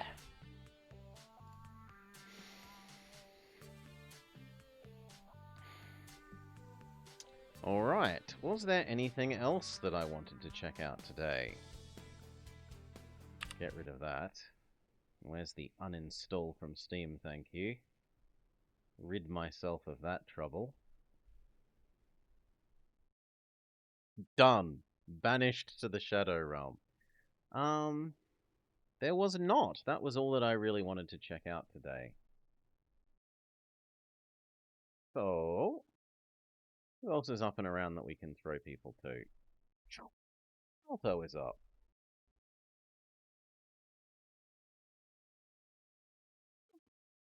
Here's all. Thank you for joining me for some various demos today. I hope you have had a lovely time. I mostly have. I liked the Arcomage one, even if it is a bit too simple, and it definitely needs more and better music. Otherwise, that seems okay. I'd like more deck building stuff in it. Forastigian seems okay, if a bit too meta progression-y for me. It certainly had much nicer art and music than Castle vs. Castle. And then we had Rise of Industry 2, or Captain of Industry 2. I've already deleted it. I've already deleted it from my mind. What was it? But it had angle view issues, road making issues, and massive tedium issues. It's more a conveyor belt manager than it is feeling like you're actually doing things to do with industry, at least to me. So, oh well. Cheers all, thank you for joining. I hope you have a lovely day. Enjoy your time with Alto. Peace for now.